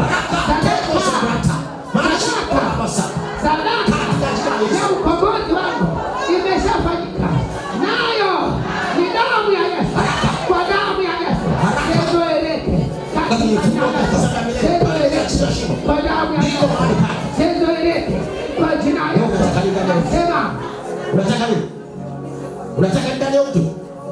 Nakuuliza unataka nini? Unataka nini? Endelea kukiri kwamba hauzoeleki. Unataka nini? Endelea kukiri na kwamba hauzoeleki. Endelea kukiri kwamba hauzoeleki. Bali popote ambapo jana ulitaka sana, endelea kukiri kwamba hauzoeleki tena. Kwa damu ya Yesu. Wewe tangaza hata kama uelewi unazungumzia kitu gani. Tangaza kwamba damu na kukukaba, hamna kukaba, hamna kukaba. Out! Na tangaza kile kwa imani. Kwa imani katika Yesu. Popote ambapo ulikuwa umekwama, popote ambapo ulikuwa umekwama, popote ambapo ulikuwa umezuiliwa, malango yako wazi. Tuna ujasiri wa kupita na kupaingia patakatifu kwa damu ya Yesu. Njia ile iliyo safi, iliyo pia ipitayo katika pazia, yani mwili wake. Kwa hiyo hatuzuiliki kwa damu ya Yesu. Sema sizuiliki kwa jina la Yesu. Sema na mikosi, sema na mikosi, sema na mambo yaliyokuwa yanasumbua maisha yako. Waambie sizuiliki sana. Unajua adui waliokuwa wanasumbua elimu yako, unajua. Sema na ukata, sema na ukata, sema na utupu, sema sema sizuiliki, sema sizuiliki. Waambie sizuiliki kwa mamlaka ya jina. Wewe nani? Wewe nani? Wewe mwenye kiu nani? Endelea kuomba. Endelea kuomba kwa ajili ya mambo yako. Ingia rohoni. Nenda kwa imani. Nenda mambo magumu. Yamkini kuna mambo yalisimama. Yamkini kuna mambo yalishakuponyoka, yamepotea, haunayo tena. Yamkini kuna safari ya mafanikio, safari ya maendeleo, safari ya kielimu, safari ya afya njema imekwamishwa. Sema sizuiliki kwa jina la Yesu. Kwa kuwa damu ya Yesu imeshafanyika. Kwa jina la Yesu hakuna mamlaka ya kuzuia uchumi wako, hakuna mamlaka ya kuzuia uhuru wako, hakuna mamlaka ya kuzuia elimu yako, hakuna mamlaka. Maana kwa mamlaka ya Kristo Yesu hauzuiliki. Endelea kukiri, endelea kukiri, endelea kukiri. Kukiri kwa imani. Endelea kukiri kwa imani kwa jina la Yesu. Endelea kukiri kwa moyo, mtu uamini hata kupata haki. Endelea kukiri, maana kwa kinywa mtu ukiri hata kupata wokovu. Endelea kukiri, endelea kukiri, endelea kukiri kwamba sizuiliki. Sema nenda moyoni, nenda, usikae kimya. Usikae kimya. Usikae kimya, usikae kimya. Tangaza, tangaza, tangaza. Malango yako wazi. Malango yako wazi kwa damu ya Yesu. Malango yako wazi kwa damu ya Yesu. Malango yako wazi kwa damu ya Yesu. Hakuna walai wa kukwamisha tena. Hakuna nguvu ya kukwamisha tena. Kwa mamlaka ya jina la Yesu, mamlaka iliyo huru, mamlaka iliyo chanzo cha uhuru wako, hauzuiliki kwa jina la Yesu. Jitako, ambie, jamii, tangaza katika ulimwengu wa roho, mimi sizuiliki. Mimi nitaje jina lako, ambie sizuiliki katika mambo yale. sizuiliki, sikuamishi tena katika jina la Yesu Kristo Bwana Mungu aliye hai, kwa damu ya Yesu, kwa mamlaka ya jina la Yesu sizuiliki katika jina la Yesu Kristo Bwana Mungu aliye hai, kwa habari ya afya njema sizuiliki, ni haki yangu kwa damu ya Yesu Kristo Bwana Mungu aliye hai, kwa habari ya uhuru wa nafsi yangu, roho yangu, kwa damu ya Yesu Kristo sizuiliki katika jina la Yesu, maana ilivyoandikwa ni kwamba mpenzi, naomba ufanikiwe na kuwa na afya yako kama vile roho yako ifanikiwazo katika mambo yako yote, katika jina la Yesu. Hauzuiliki kuanzia sasa kwa habari ya kufanikiwa damu ya Yesu, kama vile roho ya Kristo alivyofanikiwa kushinda kifo na mauti, na yeye aliyefanikiwa kwa kuwa anaishi ndani yako sasa. Hauzuiliki kwa damu ya Yesu Kristo. Ni haki yako, ni haki yako. Endelea kumwamini Yesu, endelea kuomba, endelea kuomba, endelea kuomba kwa jina la Yesu. Endelea kuomba, endelea kuomba, endelea kuomba. Ni saa ya kuomba, endelea kuomba. Usitoke hapo, endelea kuomba mpaka kieleweke. Endelea kuomba, roho ya Kristo yupo kwa ajili yako. Endelea kunena, endelea kunena, endelea kunena. Sema na wachawi, sema na uganga, sema na vifungo vilivyofanywa juu yako, sema na walioweka maagano ya kukuzuia. Waambie sizuiliki, mimi na uzao wa tumbo langu sizuiliki, kwa jina la Yesu sizuiliki. Kama unaomba kwa habari yako, endelea kuomba, unasema sizuiliki. Kama unaomba kwa habari ya watoto wako, kama ni mwanamke, shika hilo tumbo lako, wataje hao watoto wako, waambie sizuiliki. Kama ni mwanaume, shika hivyo viuno vyako, waambie watoto wangu hawazuiliki kwa jina la Yesu. Hauzuiliki, endelea kuomba. Kama ni wewe mwenyewe, usitoe mkono wako kifuani, endelea kuomba kwa habari ya nafsi yako na mambo yako kwa jina la Yesu. Mwambie sizuiliki, mwambie shetani hauwezi kunizuia, kwa kuwa aliye ndani yangu ni mkuu kuliko wewe, aliye ndani yangu ana nguvu kuliko wewe, na ni Yesu Kristo Bwana Mungu aliye hai. Kwa sababu hiyo sizuiliki kwa jina la Yesu. Sizuiliki Rabosaka, hakuna kukuzuia, hakuna kukuzuia kwa jina la Yesu, hakuna kukuzuia kwa damu ya Yesu, kwa mamlaka ya jina la Yesu. Amini tu unapenya, amini tu unapenya kwa jina la Yesu, amini tu unapenya, amini tu unapenya. Amini damu ya Yesu, amini damu ya Yesu, amini damu ya Yesu, amini damu ya Yesu, amini damu ya Yesu. Na yeyote aliyekuwa anafanya maangamizi, anafanya uharibifu, anaweka vikwazo juu yako, ewe Rabosaka, Mungu wa damu ya Yesu, Mungu wa agano jipya, yeye aliyewaokoa wana wa Israeli kutoka utumwani, kwa mfano alivyowaokoa watakatifu wake kwa damu ya Kristo Yesu, anathibitisha agano lake kwako, naye anakuokoa. Nena waangamiza watesi wako kwa damu ya Yesu Kristo Bwana Mungu aliye. Hakuna atakayebaki kuwa mwenye nguvu juu yako katika jina la Yesu Kristo. Wote waliotatana kama mimba kuzuia njia yako, kwa mamlaka ya jina la Yesu, ni saa ya kuanguka kwao katika jina la Yesu, na ni saa ya kupisha njia yako, ni saa ya kuondoa vikwazo vyao kwa ajili yako, ili wewe kupita kwa amani katika jina la Yesu Kristo Bwana Mungu aliye hai. Hauzuiliki kwa damu ya Yesu, kwa damu ya Yesu, kwa damu ya Yesu, kwa damu ya Yesu, kwa damu ya Yesu, kwa damu ya Yesu, kwa damu ya Yesu. Njia yako iwazi, malango yako ya wazi kwa damu ya Yesu Kristo Bwana Mungu aliye hai, kwa damu ya Yesu Kristo, kwa damu ya Yesu Kristo, kwa damu ya Yesu. Kibali chako ni huru katika jina la Yesu Kristo Bwana Mungu aliye hai, kwa damu ya Yesu. Karabosaka na rabosaya katika jina la Yesu Kristo. Na nena kwa habari ya uhuru wako, na nena habari kwa habari ya uhuru wa kuongezeka kwa mtaji wako katika jina la Yesu. Na nena kwa habari ya uhuru wa maisha yako, wa afya yako katika jina la Yesu Kristo Bwana Mungu aliye hai. Na nena kwa habari ya uhuru wa moyo wako katika jina la Yesu Kristo Bwana Mungu aliye hai. Na kwa damu ya Yesu Kristo, kila kikwazo katika njia ambayo kiliwekwa juu yako tunaking'oa kwa damu ya Yesu, kwa damu ya Yesu, kwa damu ya Yesu, kwa damu ya Yesu, kwa damu ya Yesu, kwa damu ya Yesu, kwa damu ya. Sema kwa jina la Yesu. Toa sauti yako, sema kwa jina la Yesu, kwa jina la Yesu. Miguu yangu ni huru, miguu yangu ni huru kwa jina la Yesu, kuendea mafanikio yangu kwa damu ya Yesu, katika jina la Yesu, katika jina la Yesu, kwa damu ya Yesu, kwa damu ya Yesu, ikiwa kulikuwa na kikwazo chochote kwenye njia yangu katika ulimwengu wa roho, kila mabango katika ulimwengu wa roho yaliyoandikwa kwa habari ya maisha yangu kwenye njia ya mafanikio yangu katika ulimwengu wa roho, kila mabango yaliyoandikwa kwa tafsiri yake ya kwamba hakuna njia au njia imefungwa kwa jina la Yesu, au hakuna kupika na mizigo, kwa damu ya Yesu, kwa damu ya Yesu, kwa damu ya Yesu, kwa damu ya Yesu, kwa damu ya Yesu, kwa damu ya Yesu. Usipite na chochote, hakuna njia. Rudi nyuma, rudi nyuma.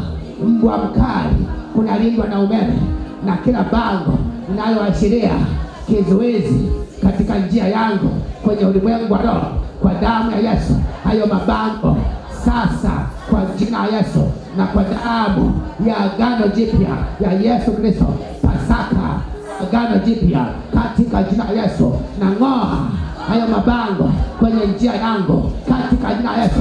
Kila bango kwa mchoro wake, kwa tafsiri ya kwamba njia imefungwa, na ng'oa, na ng'oa, na ng'oa, na ng'oa, na ng'oa, na ng'oa kwa jina la Yesu, kwa damu ya Yesu, kwa damu ya Yesu, kwa damu ya Yesu, kwa damu ya Yesu, kwa damu ya Yesu, kwa damu ya Yesu, kwa damu ya Yesu, damu ya Yesu. Na bango lililoandikwa katika ulimwengu wa roho kwa tafsiri yake ya kwamba usipite na chochote kilicho bora, kwa damu ya Yesu, kwa damu ya Yesu, hilo bango naling'oa, naling'oa, naling'oa kwa jina la Yesu, kwa damu ya Yesu. Mabango yote na yale yanayokataza kupita na fedha, kupita na afya njema, kupita na mali mengi, kwa jina la Yesu na yang'oa kwenye njia yangu, na yang'oa kwa damu ya Yesu, na yang'oa, na yang'oa, na yang'oa, na yang'oa kila mabango yenye michoro, yenye tafsiri ya amri inayotafsiriwa ya kwamba simama au rudi nyuma, kwa jina la Yesu na yang'oa, na yang'oa, na yang'oa kwa mamlaka ya jina la Yesu, na ng'oa, na ondosha vizuizi vyote juu yangu na ndani yangu, kwa jina la Yesu na yang'oa, na yang'oa, na yang'oa, na yang'oa, na yang'oa, na yang'oa, na yang'oa, na yang'oa, na yang'oa, na yang'oa, na yang'oa, na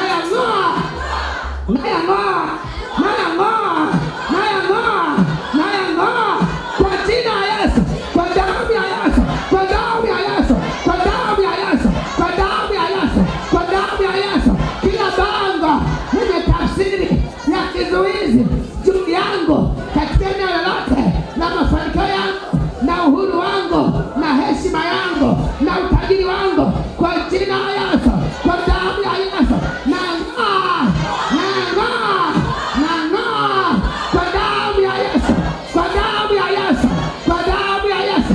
Ng'oa, ng'oa, ng'oa, ng'oa, ng'oa, ng'oa kwa imani, ng'oa, ng'oa kwenye njia yako, ng'oa, shughulikia njia yako, shughulikia njia yako, utaona muujiza. Shughulikia njia yako, omba kwa habari ya njia ya mafanikio yako, mafanikio ya elimu, kwa jina la Yesu, kwa damu ya Yesu. Walipoandika mwisho, wakaandika zero, wakaandika sapu, wakaandika chochote walichoandika.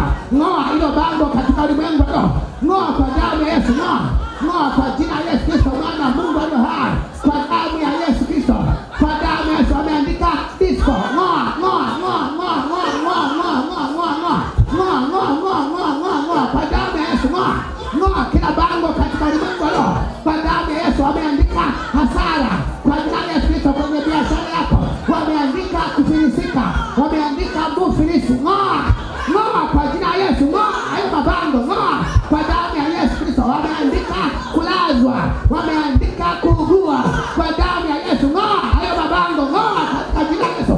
Jitahidi uombe, jitahidi uombe, jitahidi uombe. Neema ya Mungu ipo kukusaidia. Jitahidi unene kwa kinywa, mtu ukiri hata kupata wokovu. Jitahidi ukiri kwa kinywa chako. Ng'oa, ng'oa, ng'oa hayo mabango, ng'oa kwa imani katika jina la Yesu. Ondoa vikwazo kwenye biashara zako, ondoa vikwazo kwenye mtaji wako, ondoa vikwazo kwenye afya yako, ondoa vikwazo kwenye kila eneo la maisha yako kwa jina la Yesu. Ondoa vikwazo kwa damu ya Yesu. tunaondosha kila vikwazo, tunang'oa kwa damu ya Yesu. Ng'oa. Endelea kuomba. Hakuna lisilowezekana. Yote yanawezekana kwa Yesu Kristo. Yote yanawezekana kwake yeye aaminie. Kwa jina la Yesu Kristo Bwana Mungu aliye hai. Kwa damu ya Yesu ng'oa mabango yote, makatazo, ng'oa vizuizi, viunzi, ng'oa kila beria kwa jina la Yesu Kristo Bwana Mungu aliye hai. Ng'oa, uondoshe kwa damu ya Yesu kwenye njia yako katika jina la Yesu Kristo Bwana Mungu aliye hai. Malango ya miti, malango ya mawe, malango ya chuma, ng'oa katika jina la Yesu Kristo Bwana Mungu aliye hai. Kwa damu ya Yesu Kristo kanarabosaka, ng'oa katika jina la Yesu Kristo Bwana Mungu aliye hai. Sasa tunaondoa vikwazo kwenye njia zetu kwa jina la Yesu. Sasa tunaondoa vikwazo kwa damu ya Yesu. Tunaondoa vikwazo katika nyaso. Tunapiga kukwamishwa katika nyaso. Tunapiga kukwamishwa katika jina la Yesu Kristo Bwana Mungu aliye hai. Na kwa damu ya Yesu Kristo hakuna kukwamishwa tena, hakuna kurudishwa nyuma tena, hakuna kukatishwa tamaa tena kwa jina la Yesu. Hakuna kunyang'anywa tena kwa jina la Yesu Kristo Bwana Mungu aliye hai. Na kwa damu ya Yesu, katika jina la Yesu Kristo Bwana Mungu aliye hai. Na kwa damu ya Yesu, katika jina la Yesu Kristo Bwana Mungu aliye hai. Na kwa damu ya Yesu, na kwa damu ya Yesu, na kwa damu ya Yesu, na kwa damu ya Yesu, na kwa damu ya Yesu. Sema kwa jina la Yesu, mamlaka yoyote ya giza iliyokuwa inajinufaisha, ikijinufaisha na mafanikio yangu na mema yangu katika ulimwengu wa roho na katika ulimwengu wa mwili, kwa sababu ya kutokujua kwangu uhuru nilio nao katika damu ya Yesu Kristo, damu ya agano jipya, katika kutokujua kwangu mamlaka nilio nayo katika damu ya Yesu, damu ya agano jipya, kwa jina la Yesu. Ninachojua na ninachotangaza ni kwamba Mungu wa mbinguni, Baba wa utukufu, ameniokoa kutoka katika nguvu za giza, amenihamisha, ameniingiza katika ufalme wa mwana wa pendo lake, yani Kristo. Kwa sababu hiyo mimi na kila kitu changu sipo tena chini ya mamlaka za giza katika jina la Yesu na kwa damu ya Yesu. Kwa sababu hiyo na kila nilicho nacho hakipo tena katika mamlaka ya giza katika jina la Yesu, kwa damu ya Yesu. Maana mimi nipo chini ya mamlaka ya Yesu Kristo, na katika kule kuwekwa chini ya mamlaka ya Yesu Kristo, Yesu Kristo hakusaza kitu kisichowekwa chini yake. Vyote vimewekwa chini ya mamlaka yake, na vyote nilivyo navyo vipo chini ya mamlaka ya Yesu Kristo. Kwa sababu hiyo, katika jina la Yesu na kwa damu ya Yesu, na nyang'anya kila haki yangu iliyokuwa imehujumiwa katika ulimwengu wa roho na nguvu za giza, iwe majini au mapepo au uchawi au mizimu au asili, upande wa baba na upande wa Jehova, chochote kilicho changu kilichokuwa kimehujumiwa kwa madai yoyote, iwe madai ya damu au madai ya nasaba, naam, kwa damu ya Yesu Kristo, nasaba yangu mpya na nyang'anya mikononi mwenu katika jina la Yesu. Na nyang'anya kwa damu ya Yesu, na nyang'anya ufahamu wangu, na nyang'anya mamlaka yangu, na nyang'anya mali zangu mikononi mwenu yenye mamlaka za giza, na nyang'anya kwa jina la Yesu, na nyang'anya na hatima yangu iliyokuwa imefichwa kwa hila katika jina la Yesu, na nyang'anya kwa damu ya Yesu katika jina la Yesu. Mamlaka za giza, achia, achia, achia, achia, achia, achia, achia kwa jina la Yesu, achia kwa damu ya Yesu, achia katika jina la Yesu, achia kwa damu ya Yesu, achia, achia sasa, achia kwa jina la Yesu, achia kwa damu ya Yesu, achia katika jina la Yesu, achia kwa damu ya Yesu, na achia, achia, achia, achia, achia, achia kwa damu ya Yesu, achia elimu yangu, afya yangu, uzao wangu, mafanikio yangu, mali zangu, achia kwa jina la Yesu, achia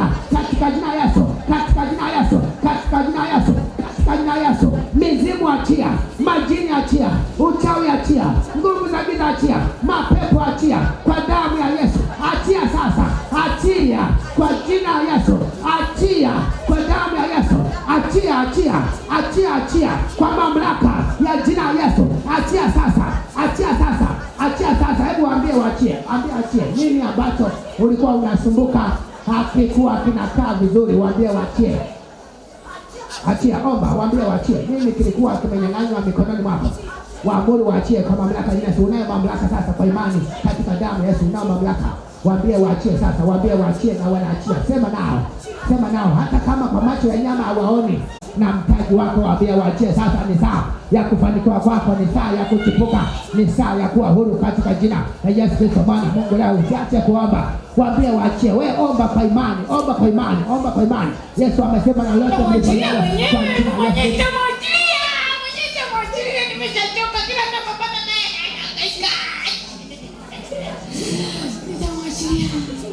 Nitamwachilia, nachoka sana, namwangaikia sana, nachoka. Sio utamwachia ni sasa hivi. Agizo ni kuondoka sasa hivi, sio kesho au baadaye. Nahangaika sana. Unatafuta nini? Hautaki ende. Kwa nini? Nataka niwe tajiri peke yangu kwetu.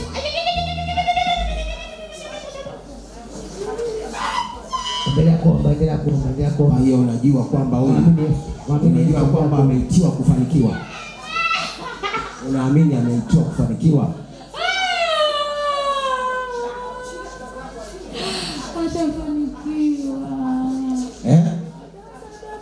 Kufanikiwa kule kuna kuja. Endelea kuomba, endelea kuomba, endelea kuomba ndani yako. Endelea kuomba ndani yako, endelea kuomba, endelea kuomba. Wakusujudie wewe na kuomba, endelea kuomba kwa habari ya mambo yako. Endelea kuomba, endelea kuomba kwa imani. Ujue Yesu anatabika kwa ajili yako. Unasema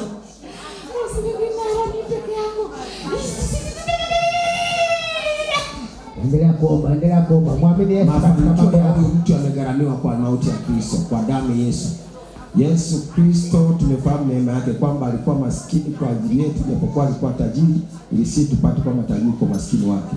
Huyu mtu ni tajiri kwa agano la damu ya Yesu. Kwa hiyo utajiri wake hauzuriki. Haya. Umaskini na wewe uliyetumwa kusimamia umaskini na waamuru muondoke kwa jina la Yesu Kristo.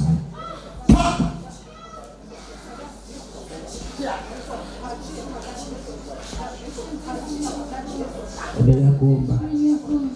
Asante, umeniokoa. Asante. Asante. Asante Yesu.